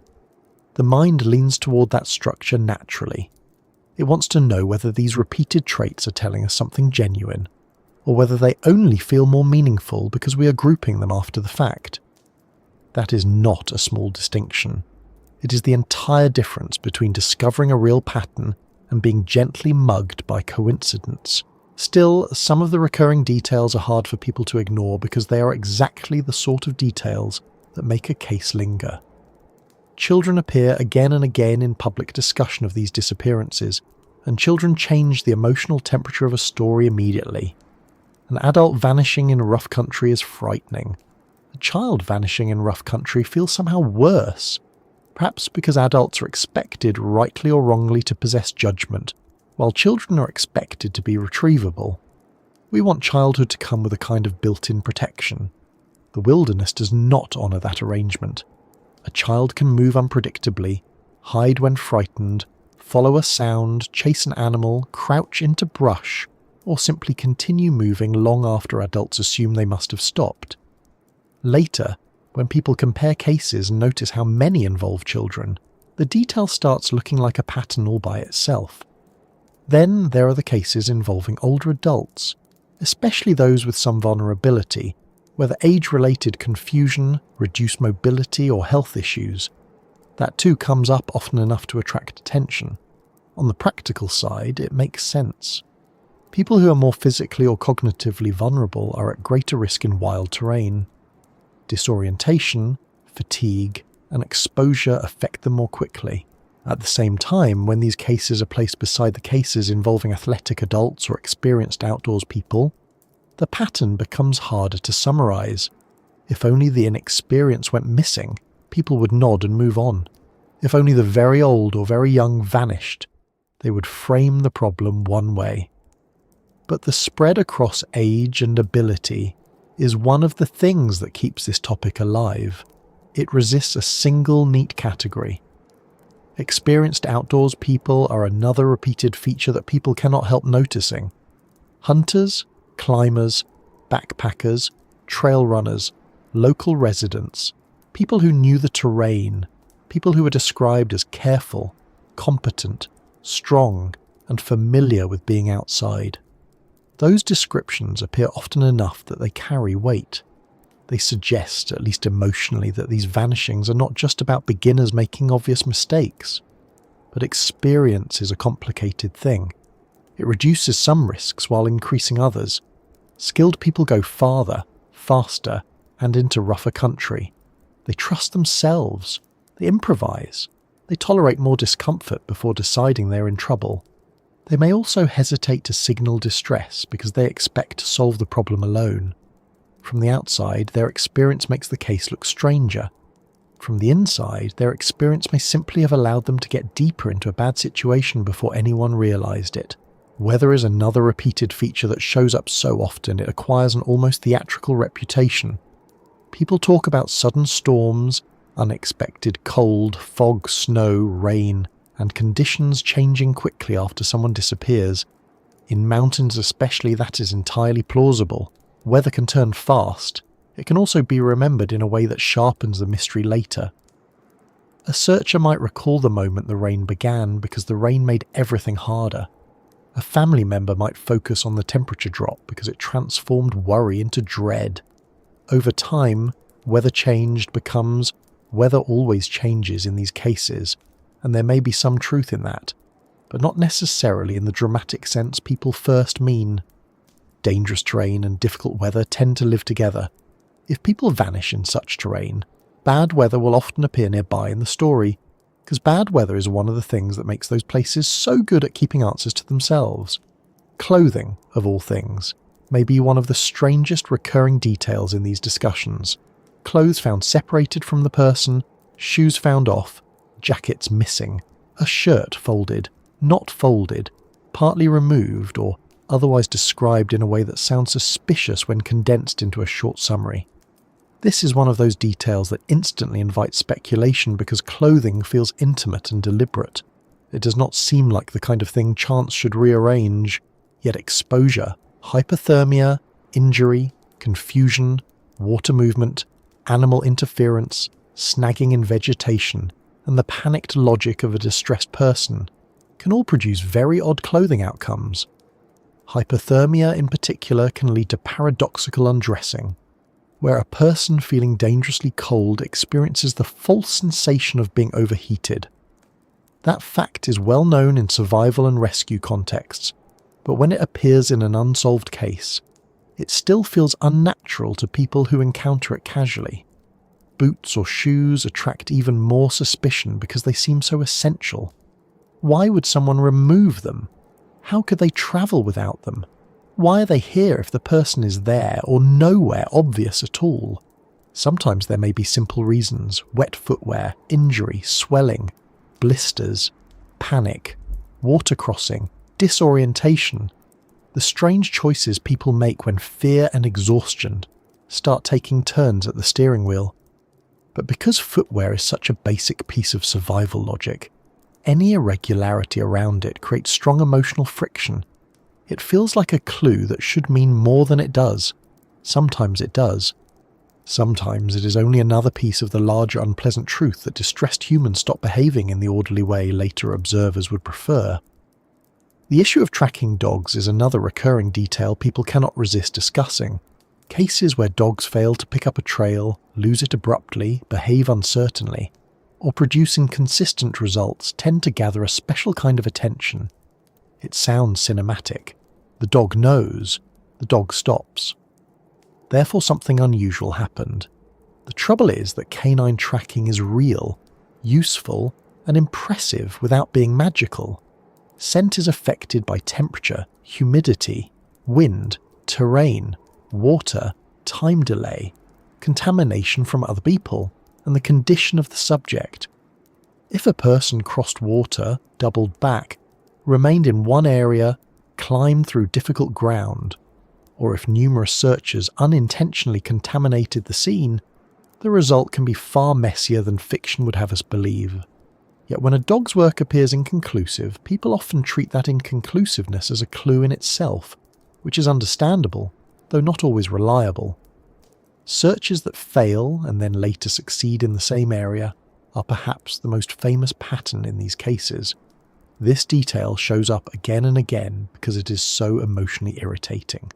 People searched there, then later the person remains or belongings are found there. Naturally the mind leaps. Were they overlooked? Were they not there yet? Did something move them? Was the search inadequate? Was the terrain harder than reported? Did weather conceal and later reveal? Was the item always present but visually missed among rocks, leaves, snow, deadfall or brush? Cases like these sit right on the fault line between rational explanation and lingering discomfort. Search experts will tell you that misses happen, and they do, especially in difficult terrain. Families and the wider public hear that and think, yes, but surely not like this. That gap between professional realism and emotional disbelief is one of the engines that drives the entire missing 411 conversation. There is also the repeated mention of short separations. Someone walks ahead briefly. Someone hangs back for a moment. A child is seen just minutes before. A hunter steps over a rise. A hiker turns to take a photo and turns back to empty trail. These are the cases that frighten people most because they attack the normal confidence we place in proximity. We assume that near means safe. We assume that if another person is within calling distance, things cannot go badly very fast. Wild country disagrees. A brief separation can be enough. A bend in the trail, a visual obstruction, a mistaken side path, one slip down a slope, one decision not to call out immediately because embarrassment still feels stronger than fear. The number of cases that begin with very little distance is one of the strongest reasons these stories spread so widely. They sound possible in an uncomfortably personal way. Time of day plays its part too. A surprising number of unsettling outdoor cases turn at the point where afternoon becomes evening. That is not mysterious, but it matters. People start hikes later than intended. They assume the return will be quicker, shadows lengthen, temperature drops. People hurry, fatigue accumulates. Decision-making gets poorer exactly when the terrain is becoming harder to read. In stories afterward, this often condenses into the phrase, "they disappeared near dark," which adds atmosphere but also reflects a very practical danger period. Dusk is when ordinary inconvenience becomes a search problem. It is when the landscape starts taking away information faster than the person can replace it. There are also reports, especially in retellings, of missing people being found in places that seem physically surprising. Higher than expected. Farther than expected.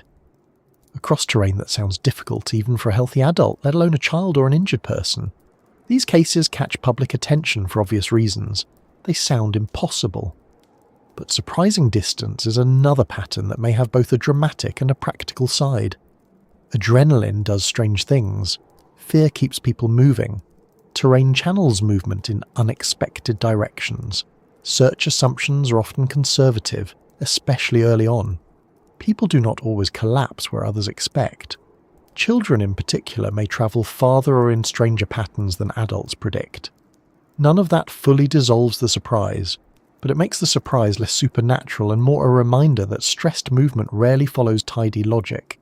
Silence is another repeated element, and it bothers people almost more than anything else. No cry for help, no answer to calling, no obvious signal. A person can vanish from an area and leave behind almost nothing audible or visible. It feels wrong. But silence in wilderness is not always the meaningful silence people imagine. Distance eats sound, terrain blocks it, streams drown it, wind distorts it. Fear may stop a person from calling, injury may prevent it. A child may hide instead. Someone may believe wrongly that they are close enough to self-correct and therefore not yet ready to reveal how serious the problem has become. Yet once a case is retold, the silence itself becomes part of the mystery. It sounds like the landscape swallowed not only the person but the whole event. People also notice that many of these cases occur in areas that are not fully remote in the storybook sense. Yes, some are deep wilderness incidents, but others happen near trails, camps, roads, and recreational zones. That repeated feature is especially unsettling because it narrows the comfort gap. If every disappearance happened 40 miles from the nearest maintained path in severe weather, the public would file the problem under harsh wilderness risk and be done with it. But when cases happen near familiar-looking areas, the problem becomes harder to file away. It suggests that one does not need to be heroically deep in the backcountry for trouble to begin. One only needs to be in the wrong place at the wrong moment with the wrong assumptions, which is a far less comforting message. An especially powerful pattern is the one people perceive around clustered locations, where several cases or unusual incidents seem to occur in a broader regional area. This is where maps start appearing, and once maps appear, confidence rises whether it deserves to or not. A cluster on a map can mean many things: heavy visitation, difficult terrain, reporting practices, regional weather, waterways, sheer coincidence. Yet clusters feel meaningful. They create visual momentum. 1 dot is sad, 10 dots look like a statement. People cannot help reading intention into repetition, especially when the repeated sites are the kinds of places already associated with forests, cliffs, lakes, and mountains.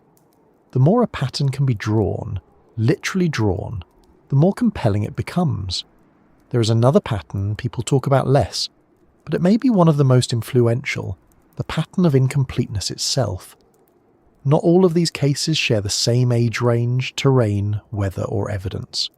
What many of them do share is an unusual level of unfinishedness, missing details, uncertain timelines, conflicting witness recollections, partial remains, unclear routes, items found without clear context, searches that sound confident in summary but were far more difficult in practice. That incompleteness is not a side issue. It is the main reason the cases feel connected. A solved case with a clear sequence becomes tragic but stable. An unfinished case remains psychologically active. It keeps producing questions. When enough unfinished cases resemble one another in tone, people begin treating tone as a pattern too. This is also where folklore starts sneaking in through the side door, even among people who consider themselves perfectly sensible. A repeated pattern of unexplained details creates a vacuum, and vacuums get filled. Some fill it with cautionary realism. The woods are dangerous, searches are imperfect. People act strangely under stress. Others fill it with broader speculation. Predators, criminals, hidden environmental hazards, unusual topography, overlooked natural mechanisms. And then, naturally, there are those who peer into the dark and conclude that the dark is peering back. It does not take many unresolved details for the older human habit of myth-making to return in sturdy boots. One should be careful here, though. Patterns can be real without supporting the most dramatic conclusion. A recurring detail may point toward a known wilderness hazard rather than a hidden force. Cases involving water, elevation, weather shifts, brief separations, and missing clothing may not be separate weird clues at all. They may be features of how humans become lost, injured, disoriented, and hard to recover in certain environments. The problem is that the practical explanation is often less emotionally satisfying than the pattern itself. People do not just want an explanation. They want an explanation that feels proportionate to their discomfort. Hypothermia and terrain may be true and still feel too small for a case that leaves behind years of questions. That is partly because patterns operate on two levels at once. There is the investigative level, where repeated details may genuinely help identify risk factors. Then there is the emotional level, where repeated details create atmosphere. Once atmosphere enters, every pattern grows stronger. Sudden weather feels less like weather and more like timing. Found clothing feels less like distress behaviour and more like deliberate strangeness. An experienced hiker feels less like a person who ran into bad luck and more like proof that ordinary explanations are failing. The public conversation moves back and forth between these levels constantly, sometimes without noticing the shift. 1 minute everyone is discussing terrain and search radius. The next minute the entire tone of the case has changed because a pair of boots was found somewhere no one thinks boots ought to be. It is worth adding that pattern selection itself can be misleading. When people assemble collections of unusual cases, they are naturally drawn toward the details that stand out. Cases with ordinary endings or very clear explanations may be excluded from the emotional memory of the topic. What remains is a curated body of stranger material. This does not mean the patterns are fake. It means they are filtered. The filter matters. If you gather only the most confusing cases from a very large number of disappearances, you will absolutely end up with a set of cases that seems impossibly strange. That is not dishonest by definition, but it does mean we have to be careful about assuming the pattern speaks for the whole phenomenon, rather than for the selected sample that still bothers people enough to keep retelling. Even with that caution in place, there is no denying the hold these repeated details have. People keep coming back to them because they create the impression of a hidden shape. A child disappears near water, weather turns, dogs struggle, clothing is found oddly, searchers miss an area and later do not. Another case in another state seems to rhyme with it, then another, then another. At some point, the individual human mind stops experiencing these as separate incidents and starts feeling as though it is circling an answer that remains just outside reach. That sensation is one of the most powerful things about this subject. It is not simply fear, it is the irritation of almost understanding, and perhaps that is why the strange patterns people cannot ignore remain so effective. They sit right at the boundary between explanation and atmosphere. Every one of them may have a practical interpretation, and still, when laid beside the others, they create a mood that practical interpretation does not fully erase. A brief separation, a difficult place, a weather change, an experienced person, a failed search, a found item, an unfinished story. None of those details is impossible. Together they start to feel like something that wants to be more than coincidence, whether or not it actually is. Once that feeling takes hold, the next thing people begin noticing is not just the patterns themselves, but how often time seems to go wrong around them, how often silence deepens, weather shifts, and ordinary sequences lose their shape, which is when the stories begin taking on the especially unsettling quality people describe with phrases like missing time, wrong timing, and the unnerving sense that the land itself somehow got ahead of everyone. If geography gives these disappearances their shape, then weather, silence, and time are what make them feel so strange once the story is told afterward. This is often the point where an ordinary explanation starts losing its grip on the public imagination, not because the explanation is wrong, but because these three elements distort the case in a way that feels deeply unsettling. A storm rolls in, the woods go quiet, an hour turns out to matter far more than anyone thought. By the time people try to reconstruct the sequence, it no longer feels like a sequence at all. It feels like something slipped. That feeling is one of the reasons these cases stick so stubbornly in the mind. We like stories with clear timing. First this happened, then that happened, then someone noticed, then help arrived. Even when the ending is tragic, a clear timeline gives the brain something to hold. Wilderness cases often refuse to provide that comfort. The weather interrupts. Sound behaves badly. Witnesses remember events by landmarks instead of minutes. Searchers enter later than they wish they had. The missing person, if still moving, may be operating in a state where time itself is no longer being judged accurately. What remains is a case in which everyone involved feels as if they have lost not just a person, but a clean sense of when and how things began to go wrong. Weather is the most obvious of the three, and perhaps the least mysterious in a strict sense. But it does such effective work that it often feels personal. In Wilderness, weather is not just background. It is an active force that changes the case minute by minute. Rain erases tracks, wind scatters sound, fog removes distance, snow buries sign, cold reduces survival time, heat wears down judgment, lightning pushes searchers back. A stream that was manageable at noon can become dangerous by late afternoon after runoff or rain. Ground that held a footprint in the morning can become useless mud or washed leaf litter by evening. A good trail can become slick, dim, and confusing by the time a missing person realises they are no longer confident about where they are. This matters because the public often hears weather described in a compressed way. A storm moved in, conditions worsened, temperatures dropped. Those phrases are accurate, but they do not carry the practical weight the actual conditions had on the ground. A sudden rain shower in town is annoying.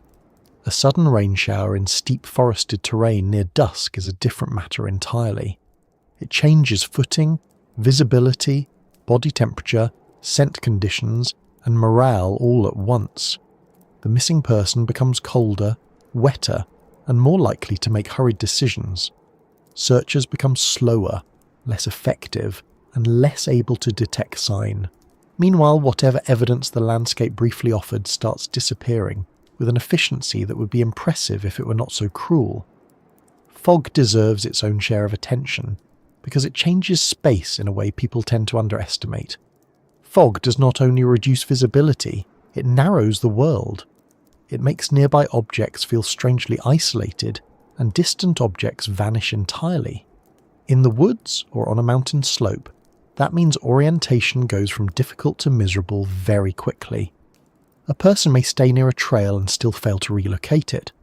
A rescuer may be much closer to a subject than either of them realises. Landforms lose their broader meaning. What remains is only the next few yards and the poor decision currently taking shape inside them. When later accounts mention that fog appeared suddenly, it sounds atmospheric, and it certainly is, but it is also one of the most practical ways for a manageable outing to become a disorienting problem. Snow has a similar double life in these stories. It sounds dramatic, and sometimes it is, but its real power lies in how it changes the timeline. Fresh snow can preserve tracks for a short window, then hide everything after the next fall or drift. A missing person may leave a readable route at first, then disappear into blankness once weather shifts. Searchers may gain a trail only to watch it fade into impossible terrain or vanish entirely under new accumulation. Cold also shrinks the time available for recovery. People who might survive for many hours in mild conditions can become medically compromised much faster. Once wet clothing, wind exposure, or dropping temperatures enter the picture. This is one reason weather changes seem to loom so large in these cases. They do not just make the search harder, they rewrite the urgency of the entire situation. Then there is the quieter side of weather, the less cinematic but equally important stuff. Humidity, wind direction, ground temperature, cloud cover, barometric shifts, the way mountain shade drops a slope into early cold while a ridge still looks sunny from a distance. These do not make for exciting documentary music, but they shape reality more reliably than anything with thunder in it. A dog's ability to follow scent changes. A shouted name carries differently. A person deciding whether to stop and shelter or keep moving may misjudge how long they can tolerate the conditions because they are standing in one pocket of air and walking into another. Wild land does not deliver weather in a uniform way. It folds it through trees, gullies, drainages, ridges, and open ground, until each small area behaves a bit differently from the next. That folding effect is part of why silence enters the picture so often. Silence in these stories is not always literal. It is often the failure of sound to do what frightened people expect it to do. A parent shouts, nothing, searchers call out, nothing, whistles blow, no answer. The missing person, if conscious and able, may also be calling, and yet the terrain may simply refuse to carry the sound in a useful direction. Forests absorb, streams mask, wind tears sound apart, ravines trap it, mountains bounce it oddly. A voice that should be obvious becomes just another vague disturbance in the landscape. The result is silence that feels loaded with meaning, even when the meaning is only that acoustics, like geography, do not care about human expectations. Still, one should not dismiss the emotional effect of that silence. It is enormous. When someone goes missing in the wilderness, the people searching for them often describe the experience of calling into open country and receiving nothing back as one of the worst parts. A silent city block is odd. A silent forest after repeated calls feels wrong. It creates the impression that the environment itself is withholding information. In some cases, that feeling must be overwhelming. You know the person was here. You know they cannot have travelled impossibly far. You're standing in the same land they walk through, yet all you receive is wind, branches, water, or nothing at all. No clean human response, only the place remaining itself. Silence also grows because fear changes behaviour. A missing person does not always act the way later observers think they should. They may not call loudly enough, or at all.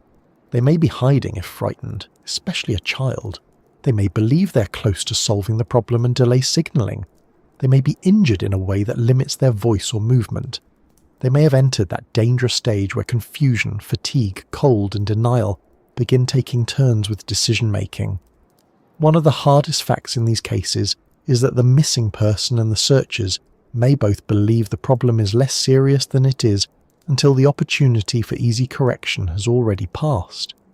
This is where time begins to behave badly. Missing time in these cases is often not paranormal. It is human. Witnesses remember things approximately. People do not look at clocks during ordinary moments. They say, just a minute, not long, a little ahead, right after lunch, before the weather turned, around the bend, and later those words become frustratingly soft material for investigators trying to build hard edges around them. The timeline may be off by 10 minutes or 30 or an hour, and that difference can alter the search strategy dramatically. A person last seen at 2:10 in one place occupies a very different set of possibilities from a person last seen at 1:20, but memory under stress is a famously unreliable clerk. The wilderness itself encourages that uncertainty. Out there, people do not always think in measured time, they think in progress, up the trail, past the crossing, near the overlook, back before dark. That way of thinking is perfectly natural and often perfectly adequate until something goes wrong. Once it does, the missing person case inherits a timeline built from impressions rather than minutes. Someone remembers the child was nearby before they unpacked food. Someone else says the hiker left just after a conversation. Another person insists it was later because the shadows had already changed. None of them are necessarily wrong in a careless sense. They are simply reporting from within the blurry timekeeping system of outdoor life. That blurriness gets worse when people realise the situation may be serious and immediately start mentally rearranging the last hour. Suddenly every small detail matters, and stress rewrites memory while they're trying to recall it. Was the jacket already off then? Did the person say where they were headed? Did the dog bark before or after the rain started? Was the child near the water first, or did that come later? Did anyone actually see them turn the corner, or is that only being assumed? Time in these moments is not lost in a supernatural sense. It is lost because the human mind is being asked to recover exact sequence from what it originally treated as ordinary experience. Dusk is particularly effective at creating this kind of trouble. A great many wilderness cases pass through that narrow, unpleasant gate, where the outing shifts from manageable inconvenience to full search problem just as light begins to fail. Dusk changes more than visibility. It changes urgency. It changes body temperature. It changes confidence. A person who was mildly turned around at 4 in the afternoon may become genuinely frightened at 6:30. Searchers who assumed an easy reunion suddenly hear the word night and understand that the entire operation has entered a different category. Everything begins to compress. If the missing person is not yet sheltered, warmed, hydrated and stationary in a good place, the next several hours can do terrible work. Time also goes missing in another sense. People often underestimate how long simple things take in rough terrain. A short search sweep becomes 90 minutes. A climb to a likely viewpoint takes longer than expected. A return trip is slower because of darkness or weather. Coordinating teams, calling authorities, gathering volunteers, Organising dogs, getting aircraft approval, and physically reaching the area all take time, even when everyone involved is moving quickly and doing their best. Later, when reading the case, outsiders sometimes treat the delay as suspicious or negligent, because they imagine time in a clean straight line. On the ground, time arrives tangled. Every decision has to push through terrain, communication and uncertainty before it becomes action. This is one reason certain cases feel as though the missing person slipped through a gap rather than simply got lost. From the outside, it may look as though there was plenty of time. They were last seen not long ago. The group reacted quickly. Searchers arrived. Yet somehow the useful window seems to have vanished anyway. That is often because wilderness problems are front-loaded. The earliest period matters most, and it is also the period most vulnerable to confusion. People delay reporting because they expect the person back soon. They search informally first. They misjudge the route the person probably took. They waste time being reasonable, which sounds unfair, but wilderness has a habit of making reasonable behaviour look terrible in hindsight. Add weather to that early uncertainty and the whole case starts to feel bent out of shape. A person disappears, then rain starts. A storm builds. Fog moves in. A sharp temperature drop arrives. Searchers lose the clean trail they might have had. Family members later remember the weather as if it entered the story at the exact moment the person vanished, which gives the case a sinister rhythm even if the weather was simply doing what mountain weather often does. Once again, the emotional truth and the practical truth sit very close together. It really did feel as though the conditions turned against them. The fact that the conditions had no intention does not make the feeling less valid. Silence, weather, and lost time also affect how stories are retold. A straightforward accident in clear conditions on a bright day often remains a sad incident. A disappearance surrounded by sudden wind, fading light, no response to calls, and confused timing becomes something heavier in memory. The details arrange themselves into a mood. Families remember the strange stillness. Searchers remember how the woods seem to swallow sound.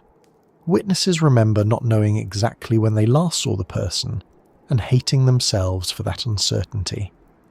By the time the case reaches the wider public, those details carry almost as much force as the known facts. They are not evidence in a strict sense, but they are part of why the case feels unresolved. There is another important point here, and it involves the missing person's own perception of time. Once someone is cold, tired, frightened, injured, dehydrated, or disoriented, time stops behaving normally for them as well. Minutes stretch. Half an hour disappears. A person may believe they have only been off route a short while, when in fact they have already been making poor decisions for much longer. Or the opposite happens. They believe the situation is more advanced than it is, and rush into worse terrain in an attempt to fix it quickly. Panic and exhaustion are both terrible timekeepers, so are hypothermia and mounting fear. By the time a subject is in real trouble, their internal clock may be about as reliable as a lantern in a storm, which is to say not quite the equipment one hopes for. This is one reason recovered survivors sometimes describe the experience in ways that sound uncanny, even when nothing supernatural occurred. They speak of the woods going very quiet. They speak of time not feeling right.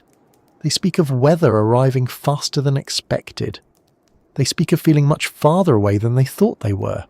They speak of calling out and hearing nothing useful back. Anyone reading that from a warm room may be tempted to interpret it dramatically, but those sensations are often what distress in wilderness actually feels like. The strangeness is real. It just may not be evidence of anything beyond the collision between a vulnerable human nervous system and an environment that strips away familiar cues. Even so, the effect on the people left behind can be brutal. Families often spend years turning over the same lost hour, the same silence, the same weather change, the same uncertain memory of when exactly someone walked ahead or stepped away or stopped being visible. That is another reason these cases stay active in public attention. Weather and silence do not merely complicate the event, they deny closure. A clear final sequence lets grief move in one direction. A missing stretch of time lets grief circle forever. People ask themselves whether 5 minutes would have mattered, whether one earlier call would have mattered, whether reporting sooner would have mattered. Sometimes the answer is yes, sometimes no. The cruelty is that they may never know which. It is also worth noticing how often so-called missing time in these cases is really missing context. We know roughly when someone vanished. We know roughly when concern began. We know when search began. What is absent is the middle. What did the person do in the first 10 minutes? Did they keep moving? Sit down? Try to climb back? Follow water? Hide? Call out? Fall? Lose something? Cross terrain nobody expected them to cross. The middle period is often the part where the destroys, silence conceals and time blurs. That missing middle is where the case lives afterward. It is the gap that keeps people reading, theorising, comparing and wondering. And once people begin wondering about those gaps, the next logical question arrives very quickly. If weather, silence and distorted time can do this much damage to a case, what happens when trained search and rescue teams step in? What do they actually find? What do they miss? How do professionals deal with terrain that erases signs, weather that edits evidence, and witnesses whose timelines have softened under stress? Because once those teams enter the picture, the mystery stops being only about the missing person and starts becoming a story about the long, difficult work of trying to pull answers out of land that is very good at keeping them. Once search and rescue teams enter the story, the tone changes. Up to that point, a disappearance may still feel like a delay, a misunderstanding, a bad turn that will sort itself out the moment someone rounds the next bend in the trail, looking embarrassed and hungry. But when trained teams arrive, maps come out, radios start talking, staging areas are set up, and the whole situation becomes something more serious. It becomes work. Careful work, organised work, sometimes exhausting work, and very often work carried out under conditions that are much less neat than people imagine from the safety of a living room. This matters because one of the biggest gaps between public expectation and wilderness reality appears right here. People often think search and rescue means answers are now on the way. Sometimes they are. Sometimes what actually arrives first is a better understanding of how easily a person can remain hidden. That may be the most important thing to say at the beginning. Search and rescue teams do not walk into the wilderness with some magical ability to make uncertainty behave. They bring skill, training, discipline, experience, dogs, aircraft when available, tracking knowledge, medical readiness, and a much better grasp of terrain and survival than the average person. What they do not bring is perfect visibility, unlimited daylight, unlimited manpower, ideal weather, or a landscape that wishes to cooperate. In fact, many of the places connected with unsettling disappearances are the very places most likely to punish even a well-run search. Thick vegetation, drainages, steep slopes, broken rock, water crossings, weather shifts, scattered witness information, delayed reporting, contaminated last known points, and vast areas that look smaller on paper than they feel underfoot. All of that arrives before the first clue does, if a clue comes at all. One of the first things search teams try to establish is the last known point, sometimes called the LKP. This is the last location where the missing person was reliably seen. That sounds simple enough, but in many cases it is not simple at all. Family members are stressed. Friends are trying to remember a normal moment as if it had been labelled important at the time, which it almost never was. Witnesses may disagree about timing. A person may have been just over there, a little ahead, back by the car a minute ago, or at the trail sign after lunch. And each of those phrases sounds useful until someone has to turn it into a real search strategy. If the last known point is off by even a modest amount, the early search can lean in the wrong direction. In flat open ground, that is a problem. In forested mountain terrain, it can be a deeply expensive one. This is one of the first things search teams actually find then. They find uncertainty. Not mystery in the grand dramatic sense, plain uncertainty. Who saw the person last? Exactly where?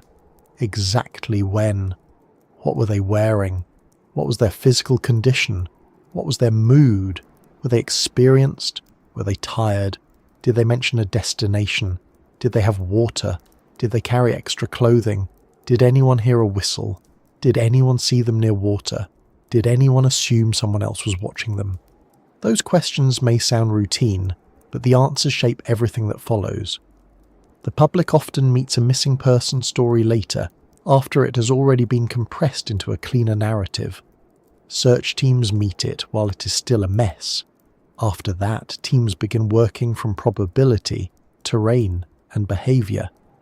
They ask what the person is statistically likely to have done based on age, experience, health, weather, terrain, and known circumstances. Children behave differently from hunters. Hunters behave differently from elderly hikers. A runner on a trail behaves differently from a confused person with a medical issue. A person trying to self-rescue after a wrong turn behaves differently from a person who panics.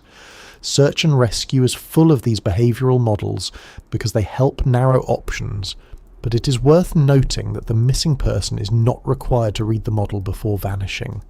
People do odd things under stress. They take the wrong drainage. They avoid climbing when they should climb. They continue moving when they should stay put. They stay put when everyone expects movement. They follow water. They hide. They circle. They backtrack. They do the exact thing that later makes everyone say, "Why on earth would anyone do that?" This is why search teams often find signs of ordinary distress rather than signs of dramatic mystery.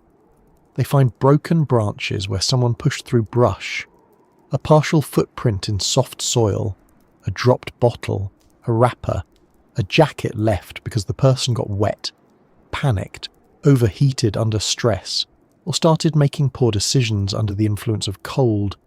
They find places where someone clearly tried to travel and then could not continue. They find slide marks on steep slopes. They find disturbed leaves near a creek crossing. They find evidence that the missing person behaved exactly like a frightened, tired, uncomfortable human being placed in terrain that offers too many bad options and not enough good ones. When a case remains unsolved, the public sometimes imagines that searchers found nothing at all. Often that is not true. Sometimes they found fragments, just not enough fragments to turn them into a full story.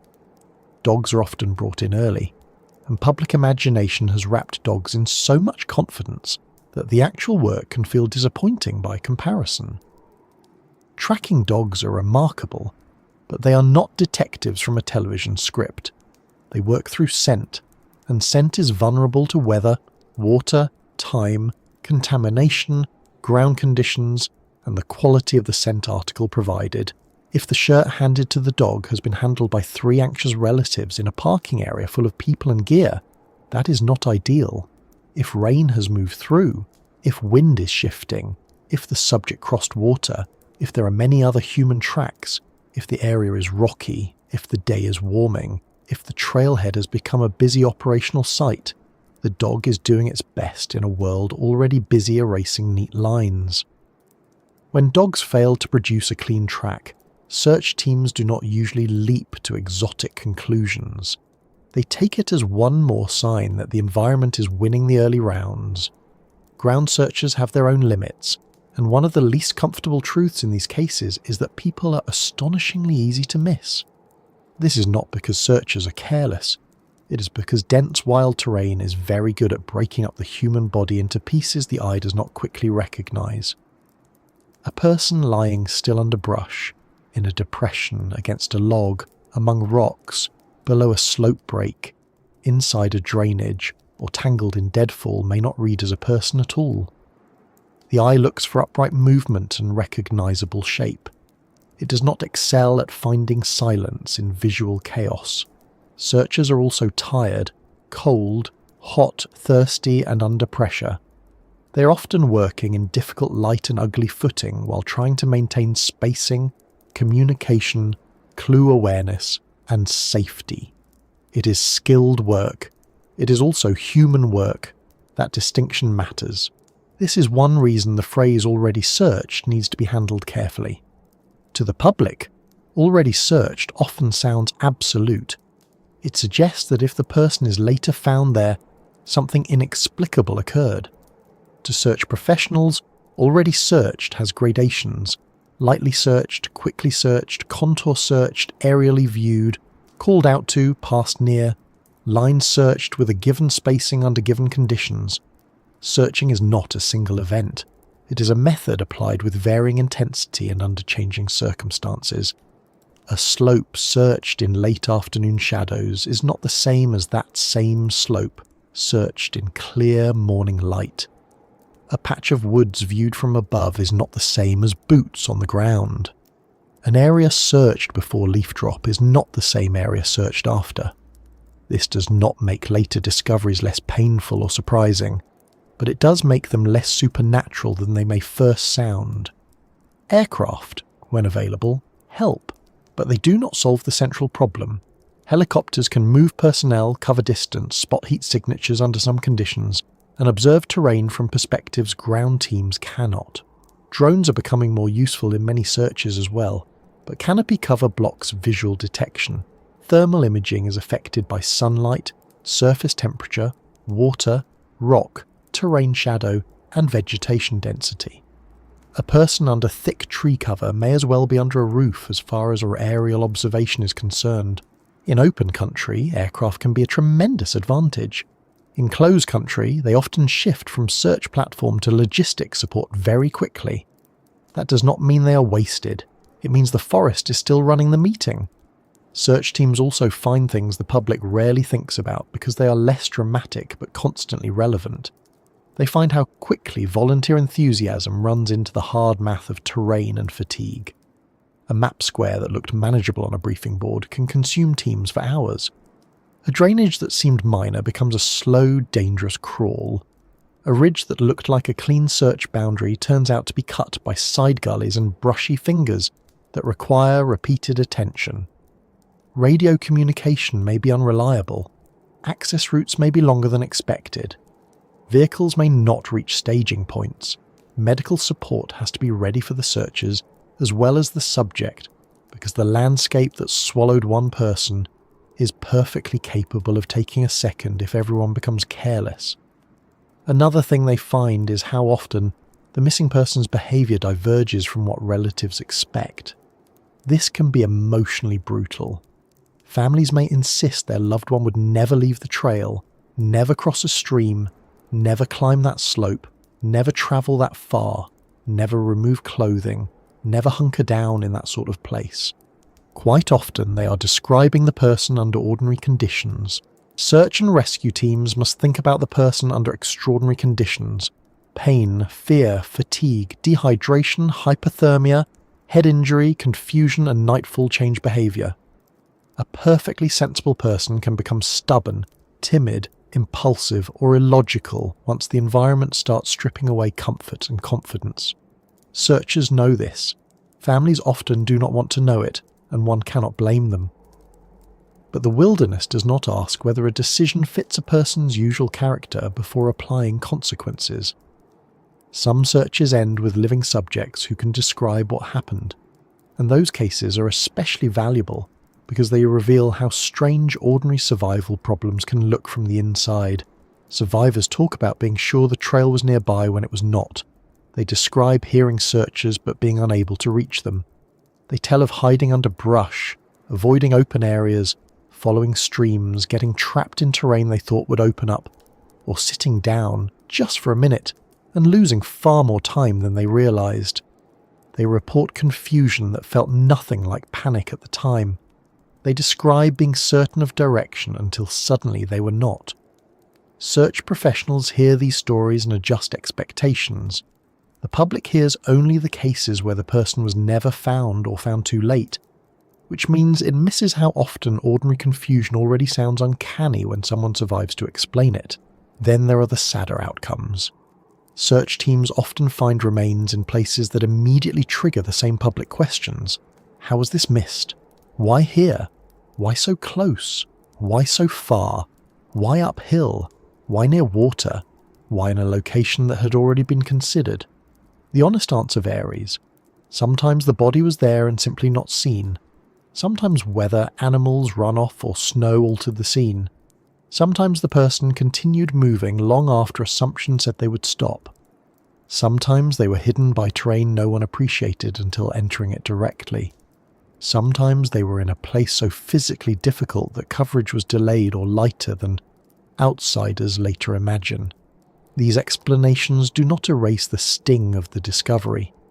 They only remind us that the phrase found later often carries a great deal of exhausting ground inside it. Search teams also find false clues, and this is one of the less romantic but highly important parts of the work. Not every piece of clothing belongs to the subject. Not every footprint matters. Not every broken branch indicates human passage. Parks and forests are full of old camps, trash, clothing scraps, hunter sign, animal tracks, game trails, and traces left by unrelated visitors. In a busy recreational area, the volume of irrelevant clues can be astonishing. That means searchers are not just looking for sign. They are constantly filtering sign, deciding what belongs to this incident and what belongs to the last 6 months of hikers, anglers, campers, storms, and wildlife. That filtering takes time and judgment, and time is usually the one thing the operation never feels rich in. One difficult truth is that search teams sometimes find nothing at all, not because nothing is there, but because nothing is findable under the conditions available. That can happen when the search begins too late, when the last known point is poor, when weather is destructive, when terrain is dense or steep, when water is involved, or when the person exited the expected area early in a way no one anticipated. It can also happen because wilderness is not obliged to leave a clean record. A body can be concealed. Belongings can scatter. Evidence can degrade. Animals can move items. Seasonal growth can swallow a scene. Searchers may work honestly, skillfully, and repeatedly, and still the land keeps the answer. The public tends to experience this as failure. Search professionals often experience it as the worst possible version of uncertainty, one they recognise all too well. This is where the emotional divide between the public and the rescuers becomes sharp. The public wants resolution, and often wants it to fit the emotional scale of the disappearance. Search teams want that too, but they are also burdened with an ongoing education in how messy reality actually is. They know a search can be thorough and still incomplete. They know a body can lie near a route and remain unseen. They know a subject can move in ways no relative predicted. They know that a small area on a map can be a miserable maze on foot. They know that timing, luck and weather matter more than anybody likes to admit. If one spends enough time around this work, the cases stop feeling impossible. They start feeling brutally plausible, which is its own kind of sadness. There is also the matter of search priorities, and this is something many people do not consider until they imagine the operation from the inside. Search and rescue is not only about finding the person, it is about doing so without generating more casualties. Teams cannot simply throw themselves into every drainage, cliff band, river crossing, avalanche chute, or unstable slope at maximum speed, because urgency is high. They must weigh risk. They must pace personnel. They must maintain communication and extraction plans. In some landscapes, that means certain areas are delayed, lightly assessed, or approached differently than the public expects. Later, if the subject is found there, the area may look ignored in retrospect when in fact it was handled according to the hard compromise between rescue urgency and rescuer survival. It is worth pausing on that point because it strips away some of the glamour people attach to these operations. Search and rescue work is noble in the plain practical sense. It is people walking through bad country carrying gear, worry and responsibility. It is line spacing, clue awareness, navigation, radio checks, medical planning, dog handlers trying to read the dog instead of the story, team leaders deciding where probability and terrain overlap most painfully, and families waiting nearby with faces everyone involved will remember. It is not tidy. It is not cinematic in the way documentaries sometimes pretend. It is often repetitive, wet, steep, cold, hot, and uncertain. And even when it goes well may only mean the subject is found in time. Not that anyone leaves unchanged by the work. Searchers also learn something else that matters a great deal to this subject.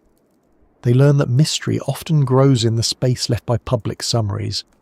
Once the case leaves the operation and becomes a story, much of the ugly practical context is stripped away. The public hears the cleaned bones of the incident. Last seen here, searched there, found later.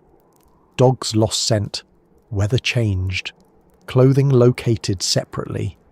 That summary may be accurate as far as it goes, but it no longer carries the texture that made the case plausible to the people actually in it. The slope angle is gone, the vegetation density is gone, the shift in wind is gone, the poor scent article is gone, the hours of volunteer contamination around the trailhead are gone, the stream noise, the leaf cover, the deceptive ravine, the failing light, the conflicting witness memories, the operational constraints, all gone. What remains is a bare structure that can sound far stranger than the lived reality. And yet, to be fair, searchers do sometimes walk away with their own unease, not because they necessarily suspect anything impossible, but because repeated exposure to these cases teaches them how fragile control really is. They see competent people vanish into bad combinations of terrain and timing. They see how close help can be and still not arrive soon enough. They see how often a missing person was never very far in a map sense, and yet might as well have been in another world once canopy, slope, and darkness got involved. They see how little it can take for the ordinary day to tip over. That knowledge does not make them superstitious. It makes them respectful. Perhaps more respectful than the public, because they have had to kneel in the places where the answer finally appeared and realise how easily it had hidden. So, what do search and rescue teams actually find? They find clues sometimes, misdirection, often, terrain doing exactly what terrain does, families who want more certainty than the land can immediately provide, the difference between what a map suggests and what boots discover. They find that silence can be physical, not mystical. They find that weather edits the record faster than most people imagine. They find that already searched is not the same as fully understood. They find human behaviour stretched and altered by fear, pain, fatigue, cold, and hope. They find, in other words, that many of the details later treated as eerie are first encountered as practical problems wearing a very unsettling face. And once you sit with that long enough, another part of the subject begins to make more sense. The stranger the operation feels from the outside, the more room there is for stories to grow around it.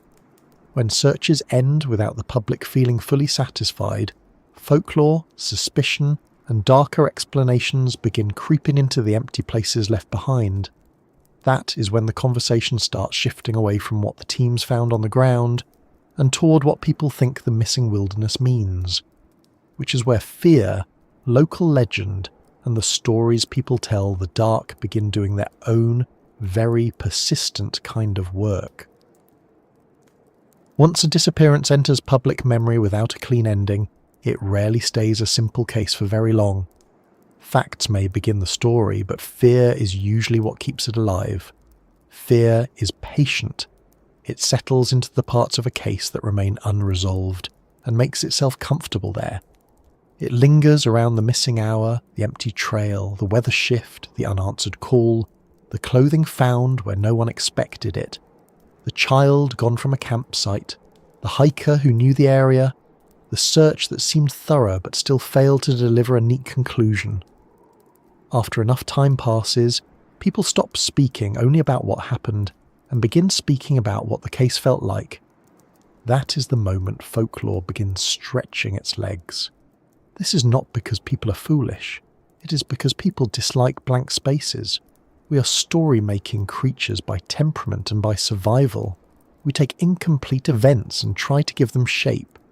We do this with personal memory, with family history, with tragedies, with rumours, with politics, with weather, with old houses, with long roads, with oceans, with mountain passes, and very reliably with forests after dark. Where facts are thin, stories begin gathering. Where fear is present, stories grow faster. And where the setting is already old, remote, and difficult to read, those stories often begin sounding less like explanations and more like inherited warnings. That is one reason wilderness disappearances invite folklore so easily. The land already feels older than us. A city at night can be unsettling, certainly, but it is still human territory. A road cut through forest after sunset feels like a narrow compromise with something much larger. Mountains feel even less negotiated. They were there before the map and will remain after the map is replaced. Forests do not merely look dark. They look occupied, even when they are empty in any practical sense. The human mind, especially when tired, frightened, or trying to account for absence, is very willing to treat that feeling as information. And to be fair, the feeling is not entirely irrational. It simply belongs to a different category of truth. A person standing at the edge of deep woods at dusk may sense that they are entering a place where ordinary confidence matters less. That sensation is useful. It encourages caution. It lowers speed. It reminds the body that visibility is shrinking and certainty with it. The trouble begins when that bodily wisdom is later translated into a literal claim about the land itself. This place is dangerous becomes this place is wrong. People get lost here becomes something takes people here. The emotional logic is easy to follow. The factual leap is much harder to justify. Yet the leap happens over and over because unresolved disappearances generate exactly the kind of pressure under which folklore thrives. Old communities understood this before modern audiences gave it a label. Whenever people lived near vast wild spaces, they developed stories to explain why certain areas should be avoided, why certain hours were bad, why children should not wander, why one should never answer voices from the trees after dark, why rivers should be respected, why mists meant trouble, why some ridges carried an unpleasant reputation, why particular hollows were known for confusion. In some cases, the stories were practical warnings disguised in memorable form. In other cases, they were genuine beliefs built from repeated incidents and generations of retelling. Either way, the function was similar. A landscape that repeatedly produced danger acquired a narrative shell that people could carry around and pass on. This is where folklore becomes more interesting than simple superstition. Folklore is not always an attempt to replace reality. Often it is reality compressed into symbolic language. A valley where people vanished may become a valley inhabited by something. A creek that sweeps people away may become a creek with a temper. A mountain known for sudden storms may become a place that does not want visitors. A patch of forest that disorients travellers may become the woods that turn people around. The modern ear hears these things and may smile indulgently, but there is an older intelligence beneath them. People noticed repeated danger. They made it memorable. They made it social. They wrapped it in a story so that no one, especially children or the overconfident, would dismiss it as a minor inconvenience. Of course, once a modern disappearance occurs in a place already carrying older stories, the effect is powerful. The case does not land on neutral ground. It lands on ground already crowded with memory, warning, and reputation. A missing person in an unnamed patch of difficult land is tragic. A missing person in a place locals already speak about with caution becomes part of a pattern before the facts are even assembled. This does not mean the folklore caused the case. It means the folklore is ready to receive it. That readiness changes how the story is told, how it is remembered, and what kinds of explanations the public finds emotionally satisfying. Fear plays an equally important role because fear is an editor. It simplifies some details, enlarges others, and gives certain facts a glow they might not have in daylight. A child vanishing near camp is already frightening. Add the detail that the woods had gone strangely quiet and the case takes on another texture. An experienced hunter who fails to return is worrying. Add that weather turned suddenly and his tracks ended near a creek, and the case begins collecting atmosphere. People may not even realise this is happening. They are not lying. They are reporting the case as it felt to them, and feelings are rarely neat archivists. They select for tension. They preserve what carried emotional weight. Over time, those emotionally heavy details become the dominant form of the story. This is why certain wilderness cases end up sounding more supernatural with every retelling, even when the known facts have not changed. A report might begin as a disoriented hiker missing after a weather shift in steep wooded terrain. After enough retellings, it becomes a person who vanished in a place where the air felt wrong, the animal stopped making noise, and the search dogs refused to continue. Each added layer may be small on its own. Together they transform the narrative.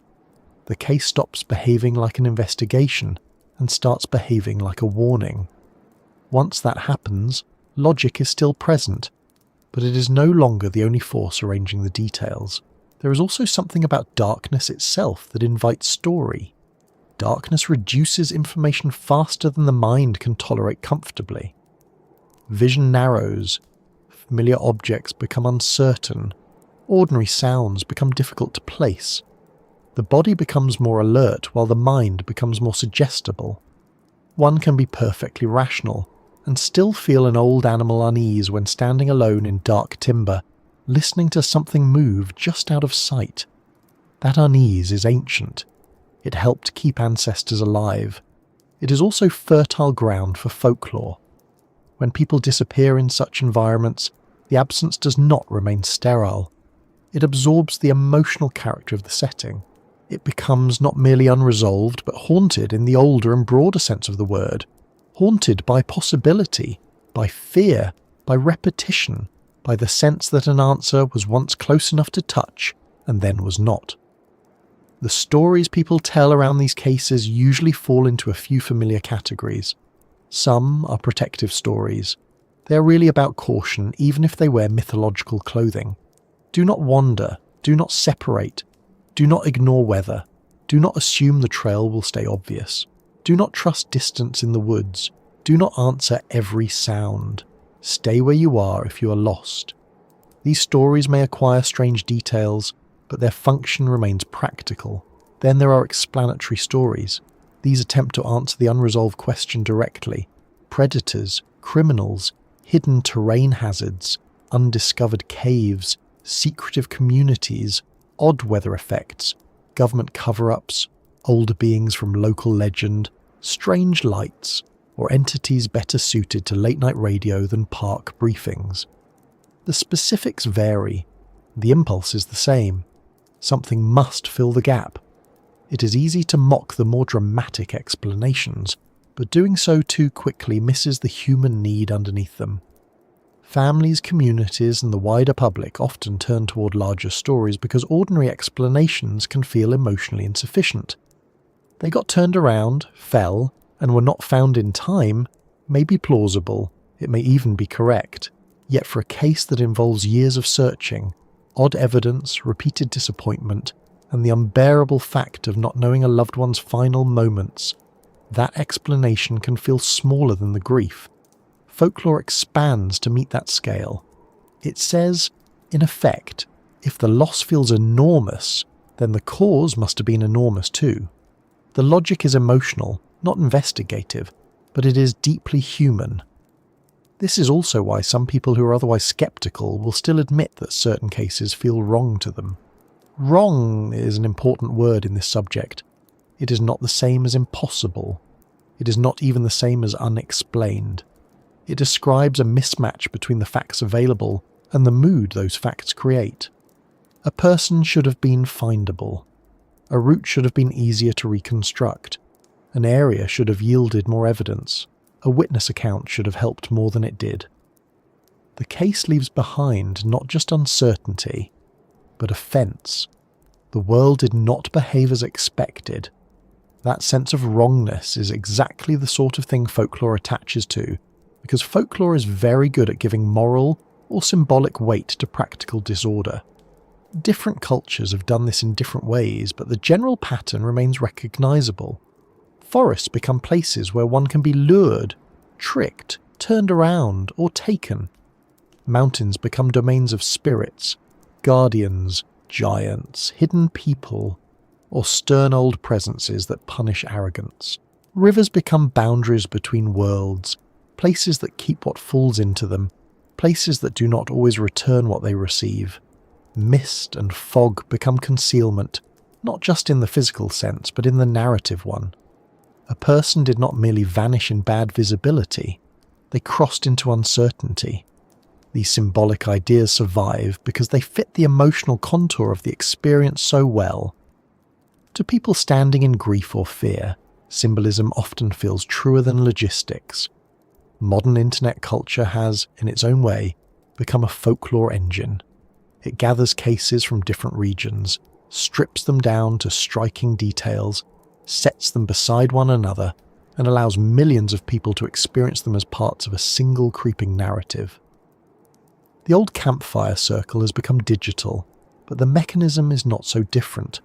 Someone tells a story, others add similar ones, patterns are noticed, reputation grows, details harden or drift depending on what is memorable. The audience participates by comparing, questioning, elaborating, doubting, and retelling. A phrase like missing 411 functions partly as a filing system and partly as a myth container. It gives scattered disappearances a shared atmosphere, which then becomes almost as influential as the individual facts themselves. There is a danger in that, naturally. Folklore can preserve caution, but it can also distort reality badly enough to hide practical lessons. If a dangerous patch of wilderness becomes famous as a supernatural hotspot, visitors may focus on the wrong risks. They may watch the tree line for something theatrical while ignoring the creek crossing, the fading light, the dropping temperature, the weak phone battery, the missing map, the dead angle of the ravine, the way their child keeps drifting ahead, or the fact that they have already said we're almost there 3 times without evidence. A good story can sharpen awareness. A bad story can blunt it by directing fear toward things far less likely than terrain, exposure, and human error. This is the awkward truth about folklore. It helps and harms in the same breath. Still, stories persist because they offer what raw facts often cannot. They provide mood, pattern, and memory. A family might forget precise weather conditions from a report. They will not forget that locals said the ridge had a reputation. A child may not remember contour lines, but they will remember being told not to follow voices in the trees. A hiker may ignore a dry warning about staying on trail, but feel a healthy shiver after hearing that people get turned around in a particular section. Stories work because they speak to imagination and behaviour at once. They stay attached to places long after official notices fade and trail signs are replaced.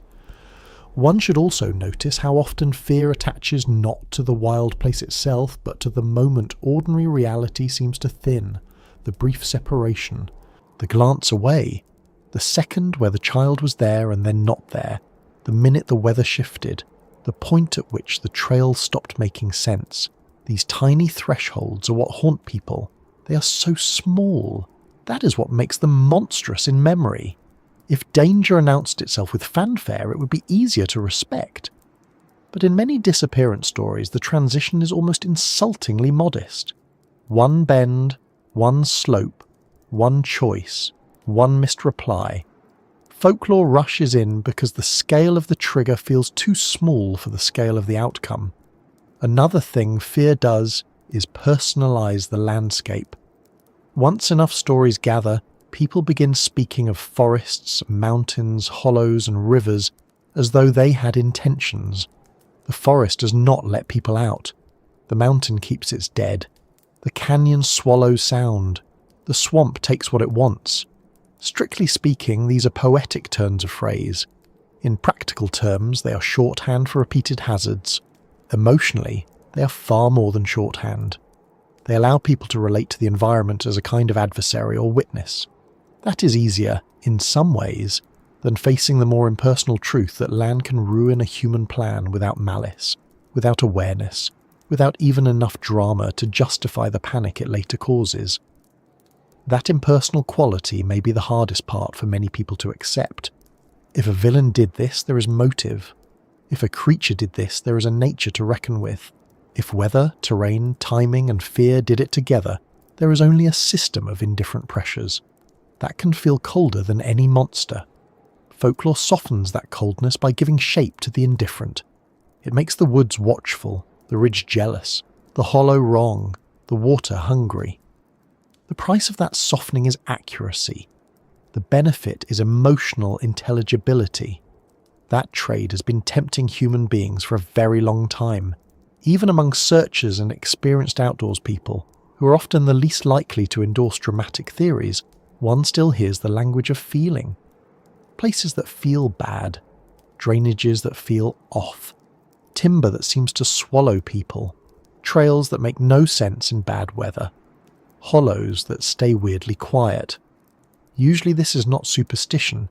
It is shorthand built from accumulated experience. They have seen enough hard cases in similar terrain that their instincts react before they can neatly explain why. From the outside, that language may sound folkloric. From the inside, it is often just compressed practical wisdom with a slightly haunted accent. And perhaps that is the right way to understand much of this. Fear and folklore are not always lies layered over truth. Often they are distorted reflections of truth, reflections shaped by grief, repetition, and the emotional pressure of not knowing. They are what people build when facts end too soon. They are the language communities use to carry danger forward across time. They exaggerate, yes. They invent, yes. They also preserve memory of the places where certainty thins out faster than expected. In that sense, the stories we tell the dark are not merely about darkness. They're about the limits of human confidence once the familiar world stops answering properly. Which is why, after listening to enough of these stories, one starts wanting something calmer and more irritatingly sensible than myth.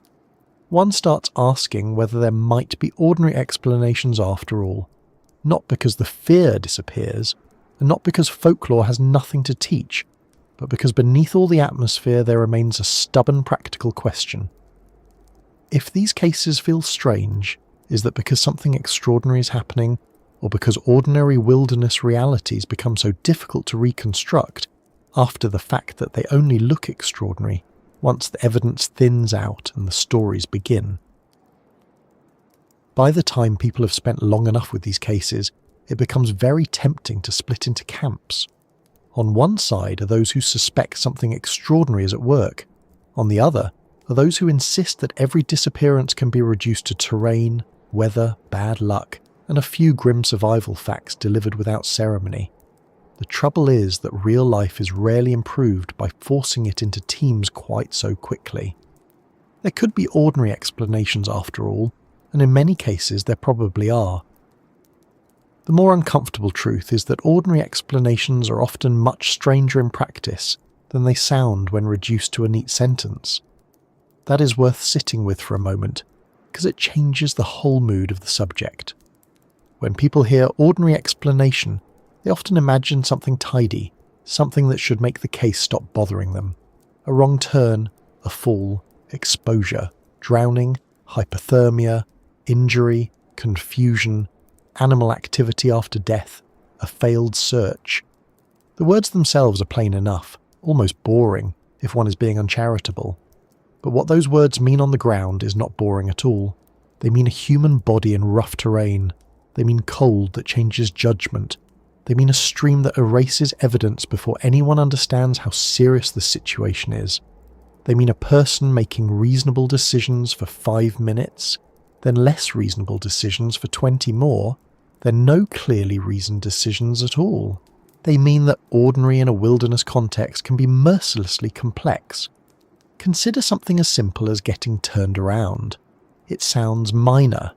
It sounds like the sort of problem solved by stopping, thinking, and walking back. And often it is.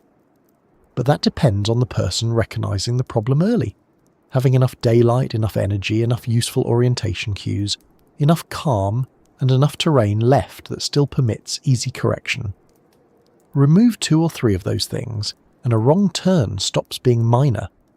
In thick timber, on broken ground, With weather changing and fatigue climbing, the ordinary act of losing a route can turn into a chain of increasingly expensive mistakes. Later, when the case is told in a summary, they got lost feels too small for the outcome. Yet the real version of getting lost is not small at all. It is a full-body argument with uncertainty, and uncertainty usually has the better footing. Then there is injury, which is one of the most straightforward explanations in these cases, and one of the least appreciated. People hear injury and imagine something dramatic enough to be obvious in hindsight, a broken leg perhaps, or a cliff fall. But many wilderness problems begin with injuries that sound almost insulting in their modesty. A twisted ankle, a knee that goes on a descent, a slip into a shallow creek that leaves clothing wet, a head strike that does not produce immediate unconsciousness, but does produce confusion, a cut hand that makes scrambling difficult, a bruised rib that turns breathing and climbing into exhausting work. Any one of those can transform a manageable outing into a survival problem, once terrain and time begin adding interest like an unhelpful accountant. Head injuries deserve particular respect because they do such efficient work while leaving so little narrative clarity behind. A person can remain mobile after a head strike and yet lose judgment, orientation, memory or emotional control. They may continue moving when they should stop. They may remove clothing. They may hide. They may head downhill without a plan. They may fail to respond to searches properly. They may lose the ability to make their own behaviour understandable to anyone later trying to reconstruct it. To outside observers, such cases can look deeply strange. Why did the person travel there? Why were belongings separated? Why was the route so irrational? A head injury answers many such questions in theory, but theory does little to soothe the emotional disturbance created by a case that still feels wrong. Hypothermia is another ordinary explanation that often sounds tidier than it is. People think of hypothermia as a condition reserved for blizzards, icy lakes, and heroic mistakes on remote peaks. In reality, a person can become hypothermic in conditions that look merely unpleasant rather than cinematic. Wet clothes, wind, fatigue, poor shelter, dropping evening temperatures, and an injured or exhausted body can work together much faster than the average casual visitor to the outdoors would like to hear. Hypothermia also changes behaviour in ways that can later look bizarre. Confusion, stubbornness, poor choices, lethargy, irrational wandering, paradoxical undressing and terminal burrowing all belong to the grim catalogue of things cold bodies and frightened brains may do.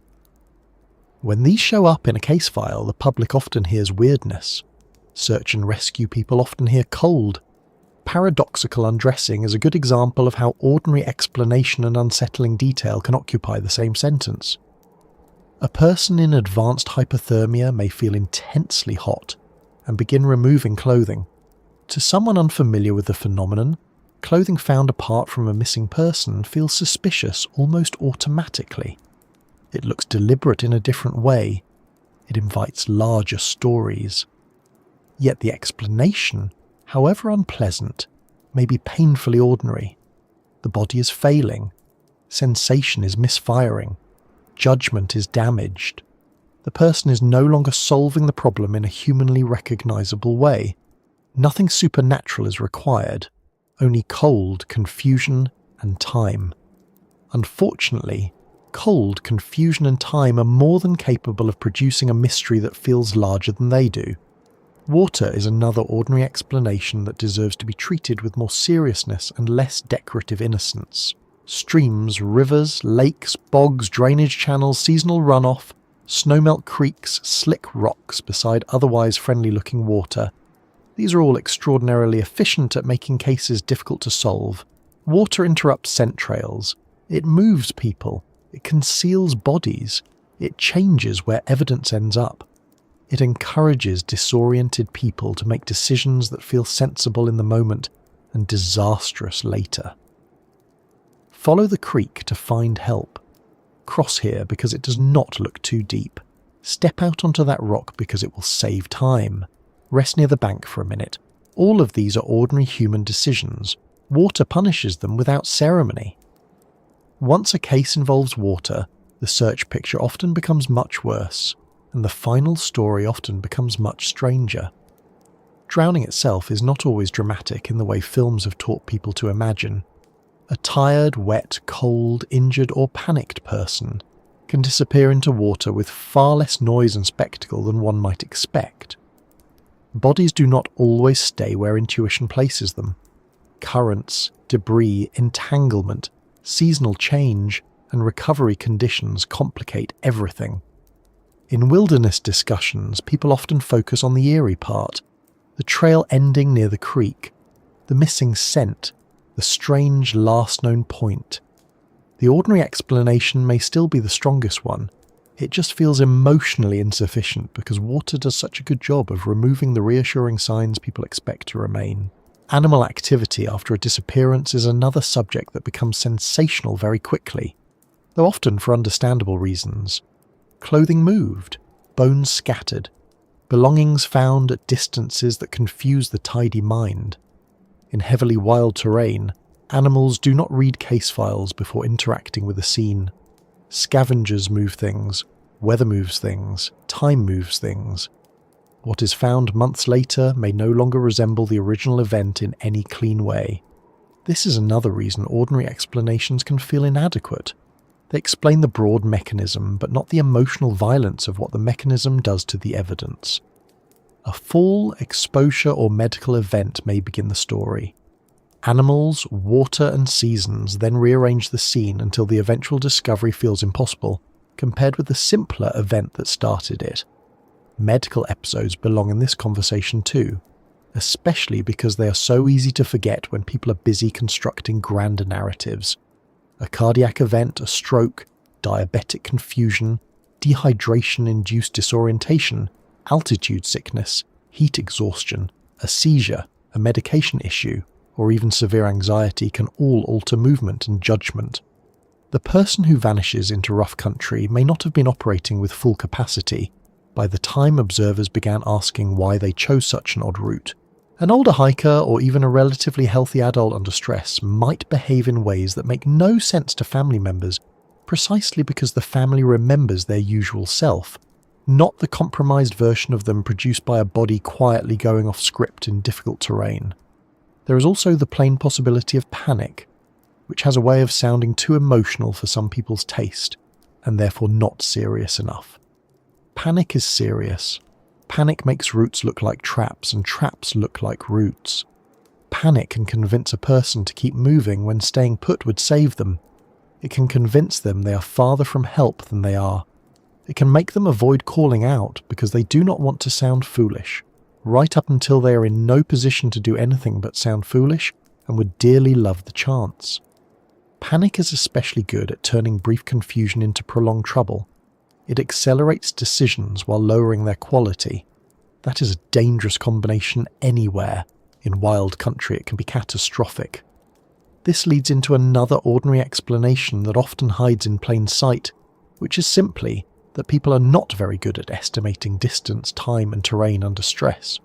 We imagine we would behave like sensible dots on a map. We would not. Most of us would behave like tired mammals with opinions. We would overestimate our sense of direction. We would underestimate the amount of daylight remaining. We would insist that the trail was just nearby.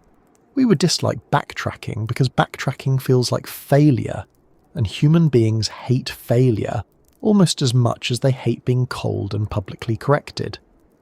This is one reason so many wilderness cases seem to involve routes that make little sense from the outside. The route was not chosen on a clean map. It was chosen by a stressed human body standing in one very specific, very uncomfortable, very local moment.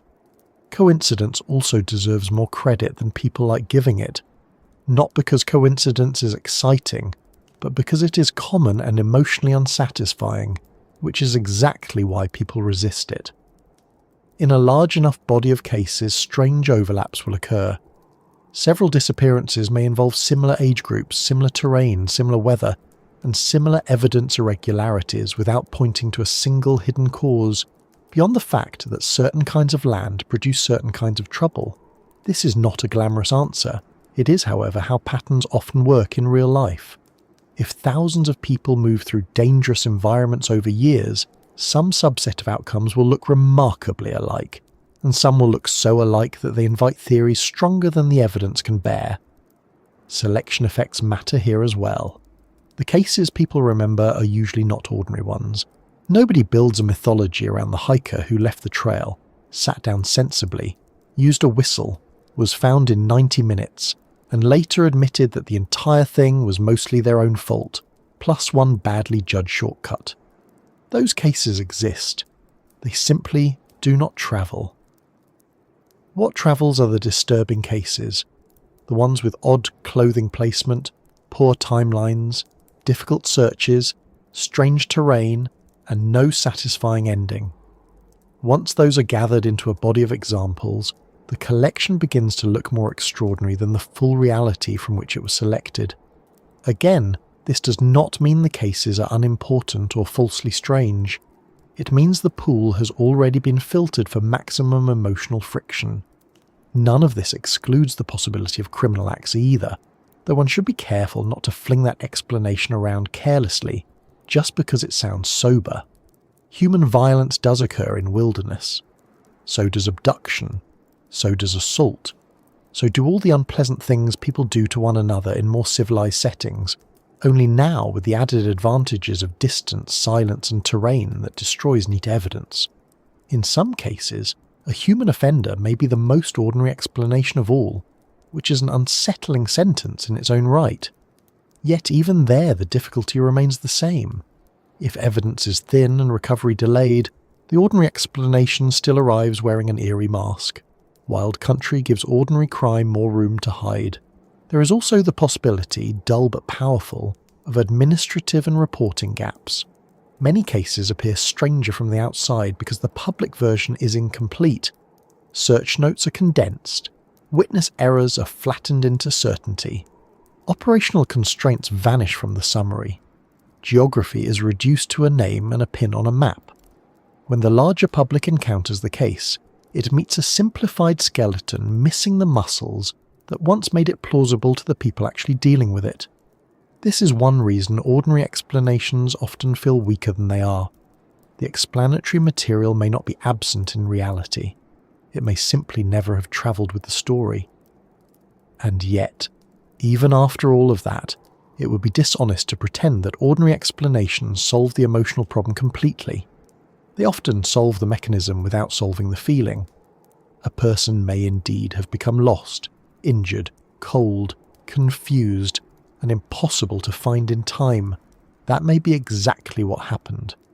The trouble is that those words do not close the wound of not knowing which minute mattered most, which choice changed everything, whether they were frightened, whether help passed near them, whether they were conscious at the end, whether they suffered long, whether they heard searchers, whether they thought rescue was coming. Ordinary explanations may answer the broadest question and still leave a dozen smaller, sharper questions standing in the room. This is why some families and observers continue reaching for larger theories even after practical explanations are offered. They are not always rejecting reason. Sometimes they are rejecting the emotional smallness of a reason that feels too compact for a loss that keeps echoing. Exposure is one word. The lived reality of exposure is a human being alone as conditions worsen. Fall is one word. The lived reality of a fall might include confusion, pain, immobility, nightfall, weather, thirst, and the knowledge that one cannot get oneself out. We compress these things for efficiency. Grief often hears the compression as disrespect, even when that is not the intention. What seems most likely, in many of these cases, is not that there is one single ordinary explanation hiding behind all of them, but that there are several ordinary explanations that keep producing outcomes similar enough to look connected. Wrong turns, injuries, water, weather, hypothermia, medical crises, panic, delayed reporting, flawed last known points, terrain that conceals, searches that miss what they are not yet looking at from the right angle. None of these is satisfying on its own. Together they form a much more convincing picture. Not elegant, not theatrical, not especially comforting, but convincing. The wilderness does not need one grand method. It has many small ones, and they combine very efficiently. In a way, that may be the most unsettling conclusion available. If there were a single rare explanation, it would at least be singular. It would be one door to guard. What ordinary explanations suggest instead is that the problem is distributed. It lives in the mismatch between human expectation and wild terrain. It lives in the body's frailty. It lives in poor timing, changing weather, the physics of water, the psychology of fear, the geometry of slopes, and the simple fact that once a person becomes difficult to locate, difficulty grows faster than intuition would like. That is not a dramatic answer, but it is a serious one. At the same time, ordinary explanations alone do not tell us why these cases feel so intensely personal to people who read about them. For that, one has to look more closely at the person inside the event. Not the map, not the weather, not the folklore layered over it afterward, but the mind itself.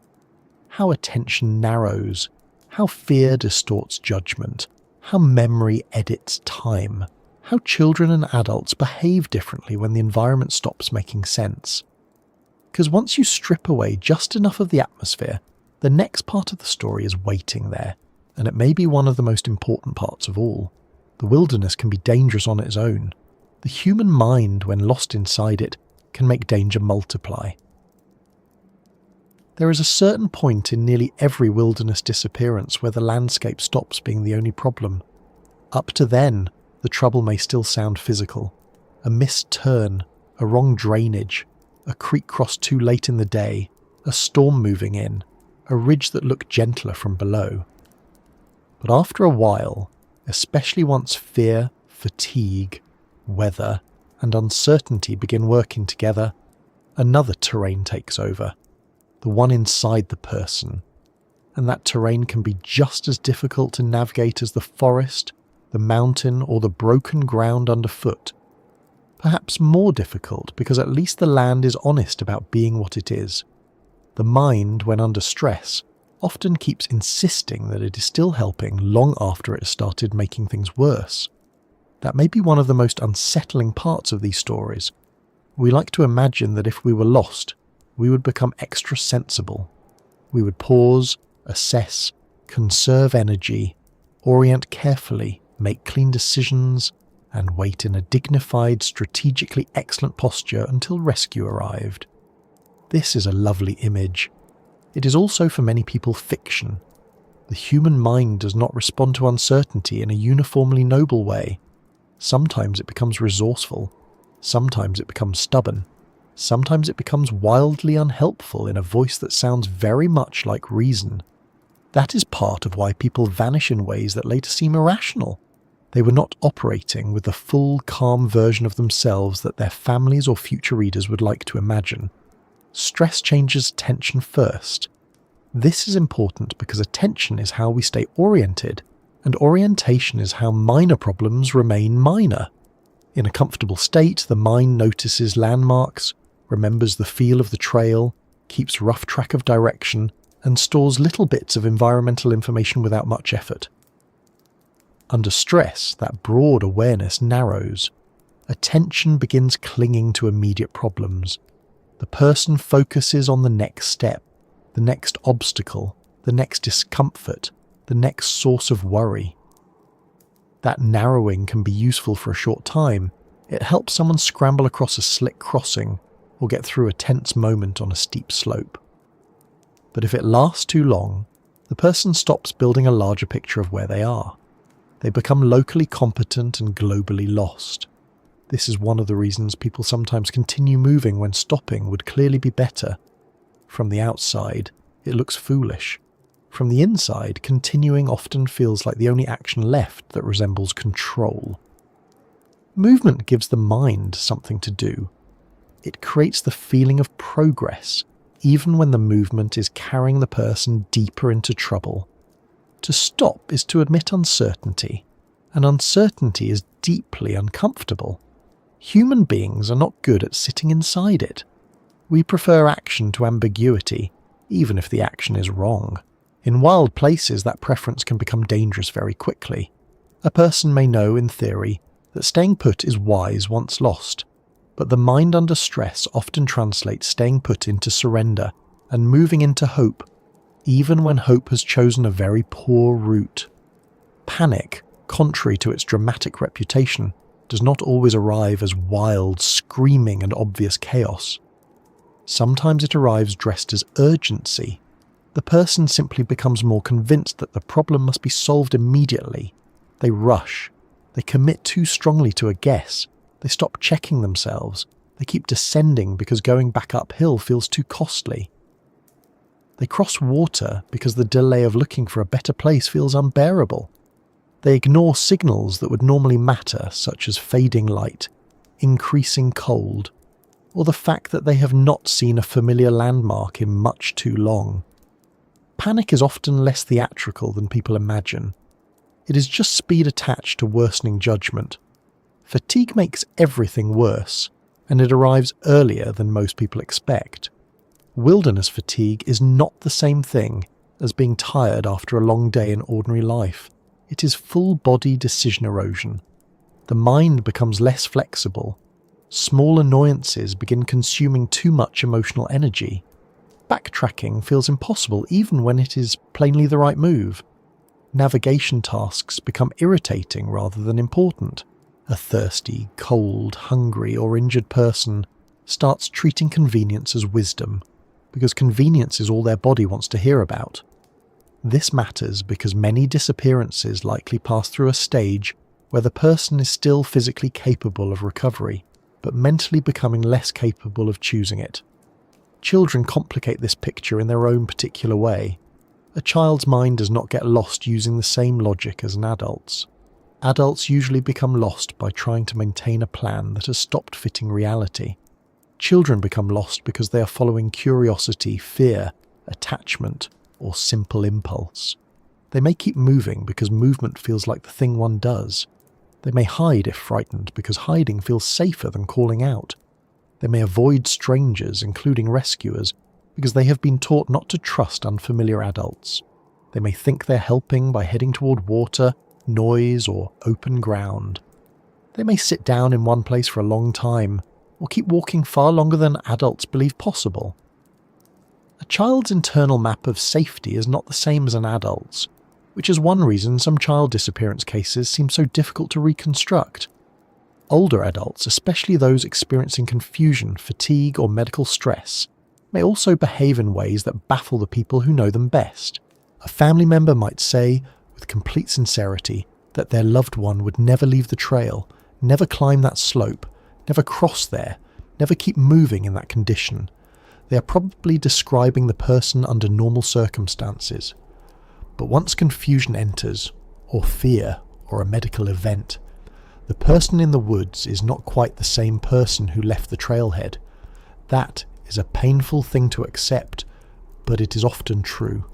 The mind under strain can become narrower, more repetitive, more determined, more avoidant, or more childlike in its priorities.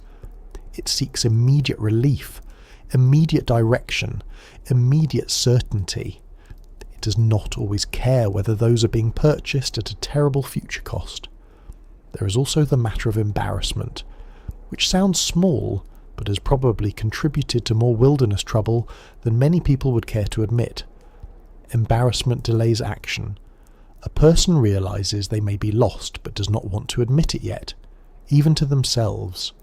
They do not call out because they assume they are close. They do not use the whistle because that would mean the situation is real. They do not turn back because turning back would confirm the mistake. They continue just a little farther to see if the trail reappears, then a little farther, then one more ridge, one more opening, one more drainage, one more patch of brush. By the time embarrassment has finally been replaced by alarm, the simple correction window may already be gone. This is one reason some disappearance stories begin with very small separations and end with bewilderingly large consequences. Pride buys time badly. Once darkness approaches, the mind starts losing some of its most trusted tools. Depth becomes harder to judge. Distances flatten or stretch. Ordinary objects become suspicious in shape and scale. The brain, deprived of clear visual information, begins leaning more heavily on sound and expectation, and both of those are unreliable in wild country. A stream may sound nearer than it is. A call may seem to come from the wrong direction. A trail may disappear simply because the light no longer reveals its edges. Under these conditions, the mind often becomes more narrative. It starts telling itself stories to reduce uncertainty. The road must be just beyond the next rise. The creek must lead somewhere useful. The voices must belong to the searchers. The lights must be the campground. Some of these stories may be right. Some may be catastrophically wrong.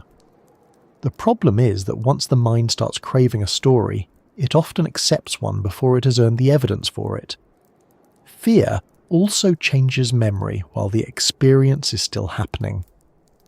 A person lost in wild terrain may later, if found alive, remember some moments with vivid, unnatural clarity, and others not at all. They may be certain about a sound and vague about a route. They may remember the instant they realise something was wrong but have little sense of the 30 minutes around it. This is not suspicious. It is normal stress processing. The brain tags some things as important and lets others dissolve. From the outside, these fractured memories can make the event seem stranger than it was, but they are often what distress actually looks like from the inside. Even a survivor may not be able to explain themselves in a clean sequence, because the mind under duress does not always produce one.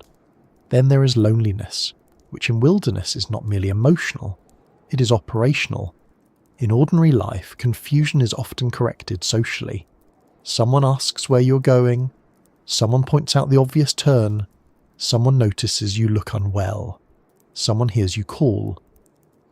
In wild places, especially once a person is separated from others, the mind loses that corrective environment. Thoughts go unchallenged. Assumptions harden. A person can spend 30 minutes believing they are fixing the problem when another human being would have corrected them in 10 seconds. That isolation is one reason solo errors can deepen so quickly. There is no friction from reality except the terrain itself, and by the time terrain is teaching the lesson, the tuition is often steep. The brain also behaves oddly when faced with too much sameness. Dense forests, repetitive slopes, featureless snow, and long sections of similar-looking ground can all produce a subtle cognitive wearing down. The person feels as though they are moving through a place that never quite changes enough to anchor memory. One patch of trees resembles another. One ridge shoulder resembles the last. Even if they have not truly circled, they may begin fearing that they have, and once that fear enters, their decisions become less about careful navigation and more about escaping the feeling of repetition. This can drive people into riskier terrains simply because risk at least looks different. It promises a break in the mental loop. Hope, oddly enough, can be just as dangerous as fear. Not all poor decisions in the wilderness are driven by panic. Many are driven by optimism. The person keeps going because they remain convinced the trail, road, or camp is nearby. They postpone sheltering because they believe rescue is practically imminent. They do not ration water because they expect to be out soon. They do not commit fully to a survival mindset because they still think they are in a short inconvenience rather than a real emergency. This sort of optimism sounds healthy in ordinary life. In wild places it can quietly do terrible work. A person may stay in the wrong mental category for too long.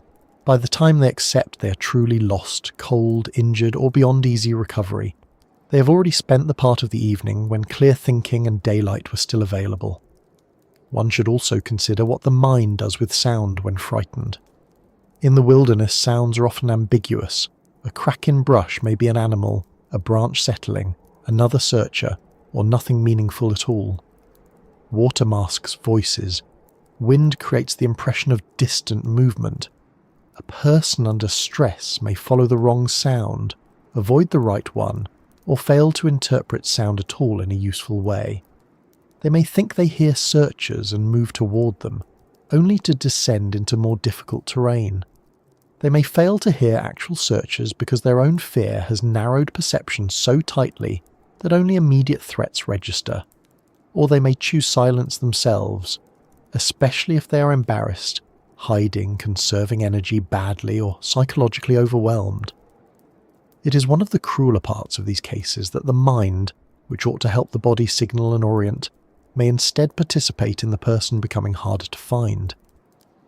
The mind's relationship to time also deteriorates once someone is lost. Minutes either drag or vanish. A person believes they have only been off route briefly when in fact much longer has passed. Or they sit down to rest and lose a dangerous amount of time because exhaustion slips quietly into semi-sleep or confusion. Without familiar time markers, the internal clock becomes unreliable. This matters because many sensible survival decisions depend on accurate time judgment. How much daylight remains, how long since water, how long since the last known point, how much energy is left, whether to keep moving or stop. Once the mind begins misjudging time, the rest of the decision structure weakens around it. Some of the strangest wilderness behaviour likely comes from the mind's need to escape uncertainty by simplifying the world too aggressively. The person starts making broad rules. Downhill means civilization. Water means help. Open ground is safer. Trees are shelter. Keep moving. Stay near the creek. Head toward the sound. Avoid the dark area. None of these rules is always foolish. The problem is that in difficult terrain, each of them can be dangerously incomplete. Water may lead deeper into trouble. Downhill may trap someone in a drainage. Open ground may increase exposure. Trees may conceal but not shelter. Yet once the stressed mind adopts one of these simplifications, it is reluctant to let go. Simplicity feels like clarity, and clarity feels like survival, even when the chosen rule is failing. This is why experienced outdoors people are not immune. In some ways, they may be more vulnerable to certain mental traps, because they trust themselves more, and trust is generally useful until it is not. The experienced hiker may delay admitting they are lost because they have solved similar problems before. The hunter may push deeper because the terrain still feels within their skill set. The runner may underestimate how quickly conditions are changing because they are used to moving fast and fixing small problems on the move. Competence protects people from many mistakes. It can also help them stay inside a bad decision longer before switching into emergency thinking. None of this means the mind is only a source of trouble, of course. People survive because the mind can be resourceful, stubborn in useful ways, imaginative, calming, observant, and capable of making decent decisions under miserable conditions. Many do exactly that. They stop, they shelter, they conserve heat, they use a whistle, they make themselves visible, they think in practical steps, they resist the urge to run the problem into a larger one. But the cases that remain mysterious often involve the opposite path, whether because of fear, injury, age, panic, fatigue, weather, or simple human misjudgment. The mind did not fail in a dramatic cinematic way. It just drifted, step by step, into being less trustworthy than the person realized. That may be one of the hardest truths inside all of this. We spend much of life assuming that when the external world becomes confusing, the inner world will rise to meet it. Sometimes it does. Sometimes the inner world becomes part of the confusion. A person can be physically close to safety and mentally far from it.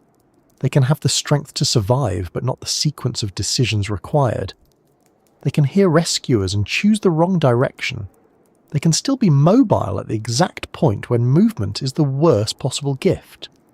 The wilderness exposes this because it removes so many of the structures that usually help our minds stay organised.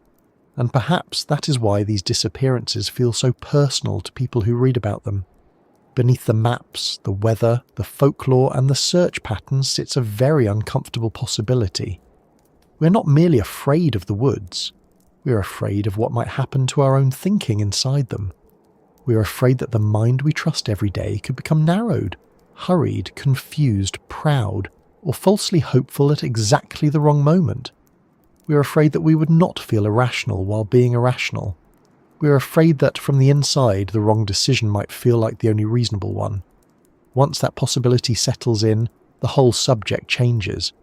The mystery is no longer only about where people go, it is also about what happens to human judgment when the world stops giving clear answers. And after looking at enough cases from that angle, one is left with the final and largest question waiting behind all the rest. If geography matters, and fear matters, and folklore matters, and search realities matter, and the human mind matters, then what is missing 411 really describing in the end? Is it one thing, many things, or simply the name we give to the point where wilderness, uncertainty, and human vulnerability overlap so completely that the story keeps feeling bigger than any single explanation inside it? After all the maps, all the vanished hikers, all the children briefly out of sight, all the strange recoveries, the failed searches, the weather shifts, the silence, the old stories, and the uneasy feeling that the same kinds of places keep appearing, we arrive at the question underneath the whole subject. What is missing 411 really describing? Not what does the title suggest, not what do the most dramatic theories want it to mean, but what might it actually be when you set the fear to one side for a moment, keep the mystery in view, and look at the shape of the thing as carefully as you can. One possibility is that missing 411 is not one phenomenon at all. It may be a label placed over many different kinds of disappearances that happen to share a certain emotional texture. Some of them may involve injury, some may involve exposure, some may involve drowning, some may involve head trauma, poor decisions, sudden weather, medical emergencies, panic, criminal acts, search limitations, or simple bad timing stacked on top of difficult terrain until the outcome begins to look impossible from a distance.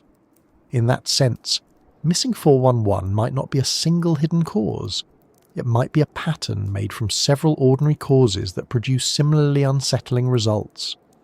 That idea may sound disappointing at first, especially to anyone hoping for one grand answer, but it has a great deal going for it. Real life often prefers bundles to singular explanations. A person becomes separated only briefly, but the ground is rough. Then weather turns, then shame delays the call for help, then cold begins interfering with judgment. Then the person follows water because it feels reasonable. Then darkness shortens the useful window. Then the search begins with an imperfect last known point. Then the terrain conceals what happened next. Every part of that chain is ordinary. The final case, when described in summary, can sound anything but ordinary. That may be one of the most important things Missing 411 reveals. Not that the wilderness is supernatural, but that the wilderness is extremely effective at turning ordinary trouble into narratives that feel larger than their parts. The physical world does not need to be magical to overwhelm us. It only needs to be complex enough that a person can make one or two bad decisions inside it before anyone else fully realizes the scale of the problem. Once that happens, the land does the rest. It hides, it delays, it confuses, it gives back only pieces or nothing at all. Still, there is something unsatisfying about stopping there entirely. To say, many ordinary causes may be accurate, but it does not quite explain why these cases have gathered such a strong identity in the public imagination. People do not become fascinated by every collection of outdoor accidents. Something more is happening, and perhaps that something more is not a hidden creature or a secret government file or a doorway in the woods, but a clash between modern expectations and ancient environments. Missing 411 may really be the moment when modern people run out of modern certainty. We're used to a world that is managed, mapped, lit, and constantly corrected. If we lose our way, a screen usually tells us where we are. If we're delayed, someone expects a message. If something goes wrong, there is often a road, a signal, a camera, a passerby, a nearby building, a store, a system.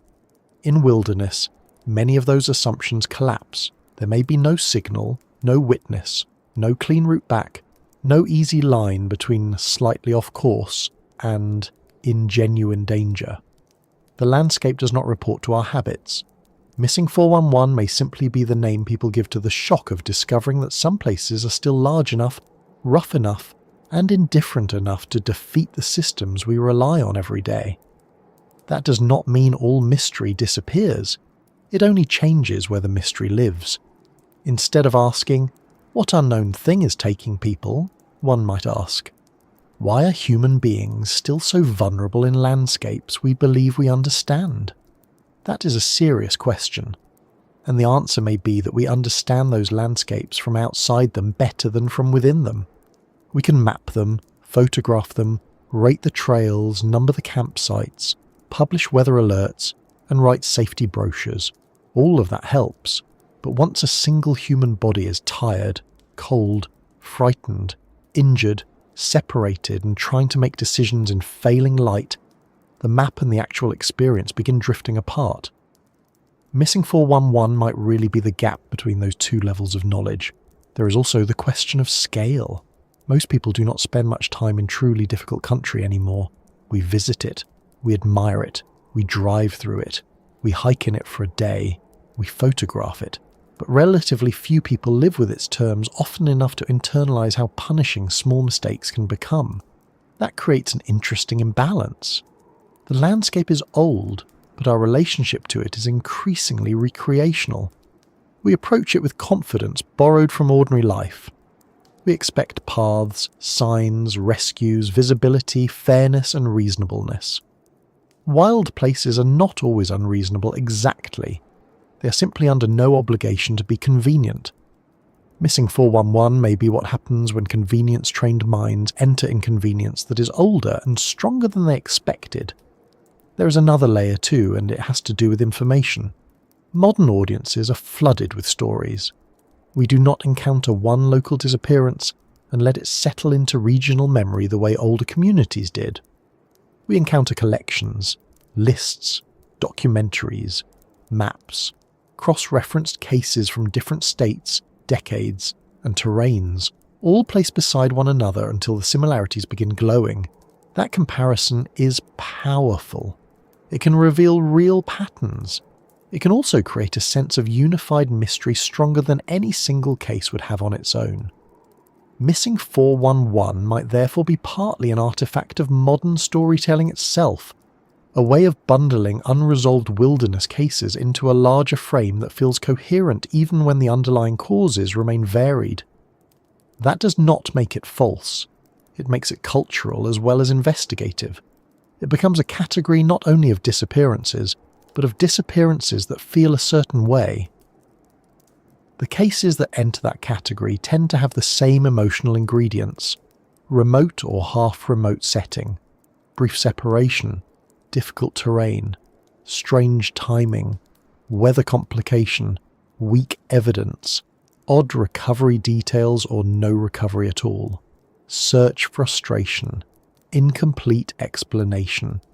If those ingredients are present, the case often becomes part of the missing 411 atmosphere whether or not it truly belongs to one special phenomenon. In that sense, missing 411 might be less like a diagnosis and more like a mood attached to particular kinds of wilderness loss. And moods matter. They shape attention. They determine which details get repeated. They influence which cases survive in public memory and which vanish from it. A hiker who is lost, found quickly, and later admits to a foolish shortcut rarely becomes part of the mythology. A hiker who vanishes near water in bad weather leaves behind strange fragments of evidence and is not recovered for years does. The second case fits the emotional architecture of missing 411. That architecture has become part of the phenomenon itself. The label does not simply describe the cases, it changes how the cases are experienced. This is where one must be careful not to confuse atmosphere with proof. Atmosphere is powerful, but it is not evidence. A case can feel deeply wrong and still have an ordinary explanation.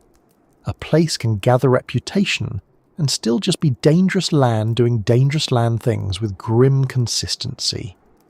Yet atmosphere is not meaningless either. It tells us something about the human response to unresolved absence. Missing 411 might really be a modern mythology built around a very old fact. When people vanish in wild places without a clear ending, those left behind will create a larger story to hold what the facts cannot. That larger story does not always have to be supernatural. It can also be philosophical, even if quietly so. Perhaps Missing 411 is really about limits. The limit of search, the limit of memory, the limit of maps, the limit of forensic neatness in rough country, the limit of confidence, the limit of how much control we actually have once daylight, weather, terrain, and the human nervous system begin working against one another. We do not like limits very much. We prefer to imagine that with enough equipment, enough training, enough drones, enough thermal imaging, enough databases, enough planning, the wilderness can be made fully legible. Yet these cases keep reminding us that some portions of the world remain resistant to being fully translated into human certainty. There is a humbling quality in that. Not a romantic one exactly. Humbling in the plain sense. You can prepare well and still be fragile. You can be close and still disappear from sight. You can be competent and still make the wrong choice at the wrong time. People often want Missing 411 to point toward a hidden answer out there in the woods. It may instead point back toward a visible answer in here, toward the vulnerability of the species doing the asking. We're clever, organised, technologically gifted, and often wildly overconfident mammals moving through environments that do not forgive confusion nearly as quickly as our daily lives do. And yet, even that is not the whole story, because there remains the emotional reality of the missing person. Behind all the theories and labels sits one hard human fact. Someone did not come back. Someone's family waited by the phone. Someone's friends stood at a trailhead after dark hoping the next flashlight beam would be the right one. Someone searched a riverbank. Someone listened for a voice that never came. It is easy, in a subject like this, to drift too far into pattern making and forget that patterns are made out of people. Missing 411 might really be a way of grouping cases, yes, but each grouped case is still a singular human loss, not merely a point on a map or a pleasingly eerie anecdote for nighttime listening. That human fact may be why the subject never fully settles into either side of the argument.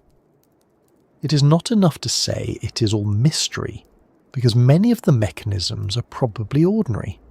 It is not enough to say it is all ordinary, because the emotional experience of these cases is genuinely strange, and sometimes the physical details remain stubbornly incomplete. Missing 411 may sit precisely in that uncomfortable middle. It may be the place where the practical and the uncanny meet, not because the uncanny has been proven, but because practical reality in wild places can produce outcomes that feel uncanny when we do not witness the full chain of events. There is a useful comparison here with the ocean. People accept, perhaps more easily, that the sea can take someone and return little explanation. We understand waves, currents, weather, depth, exposure, and the scale of the environment well enough to tolerate uncertainty there, even if we dislike it. Forests and mountains are different. We can walk in them. We can stand on them.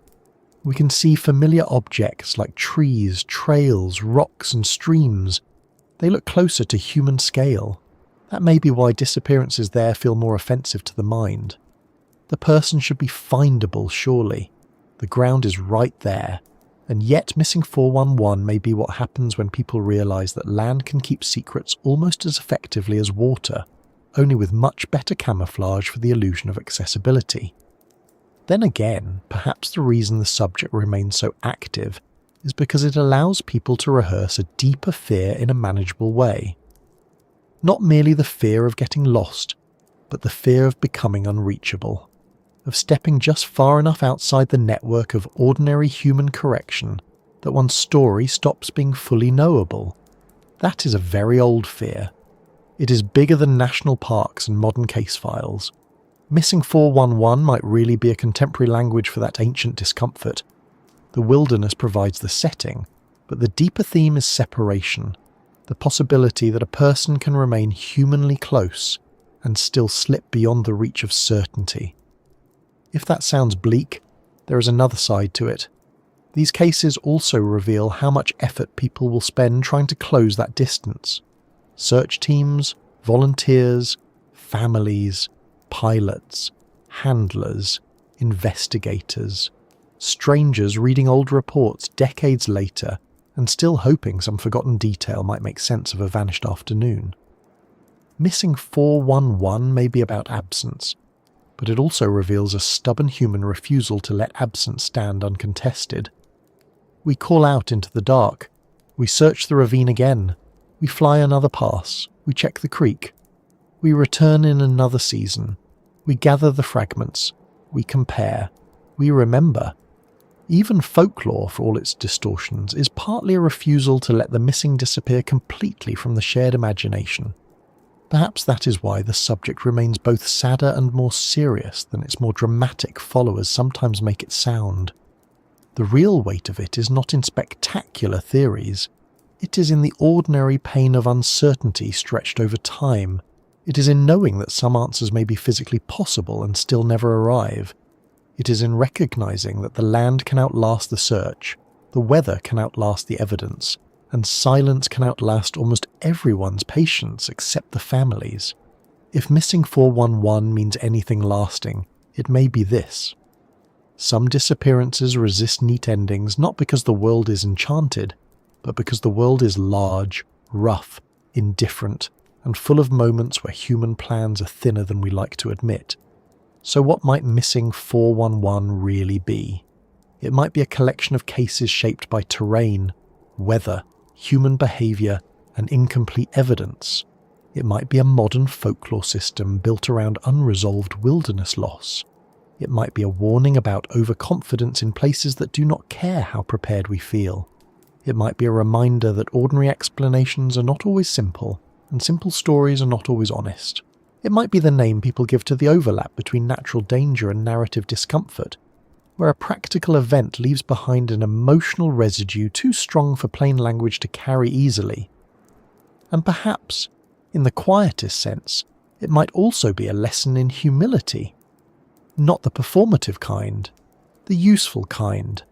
The kind that says take the map seriously, and the weather, and the whistle, and the daylight, and the water, and the trail, and the people walking beside you. The kind that says wild places are beautiful, but beauty is not safety. The kind that says mystery grows fastest where confidence outruns caution.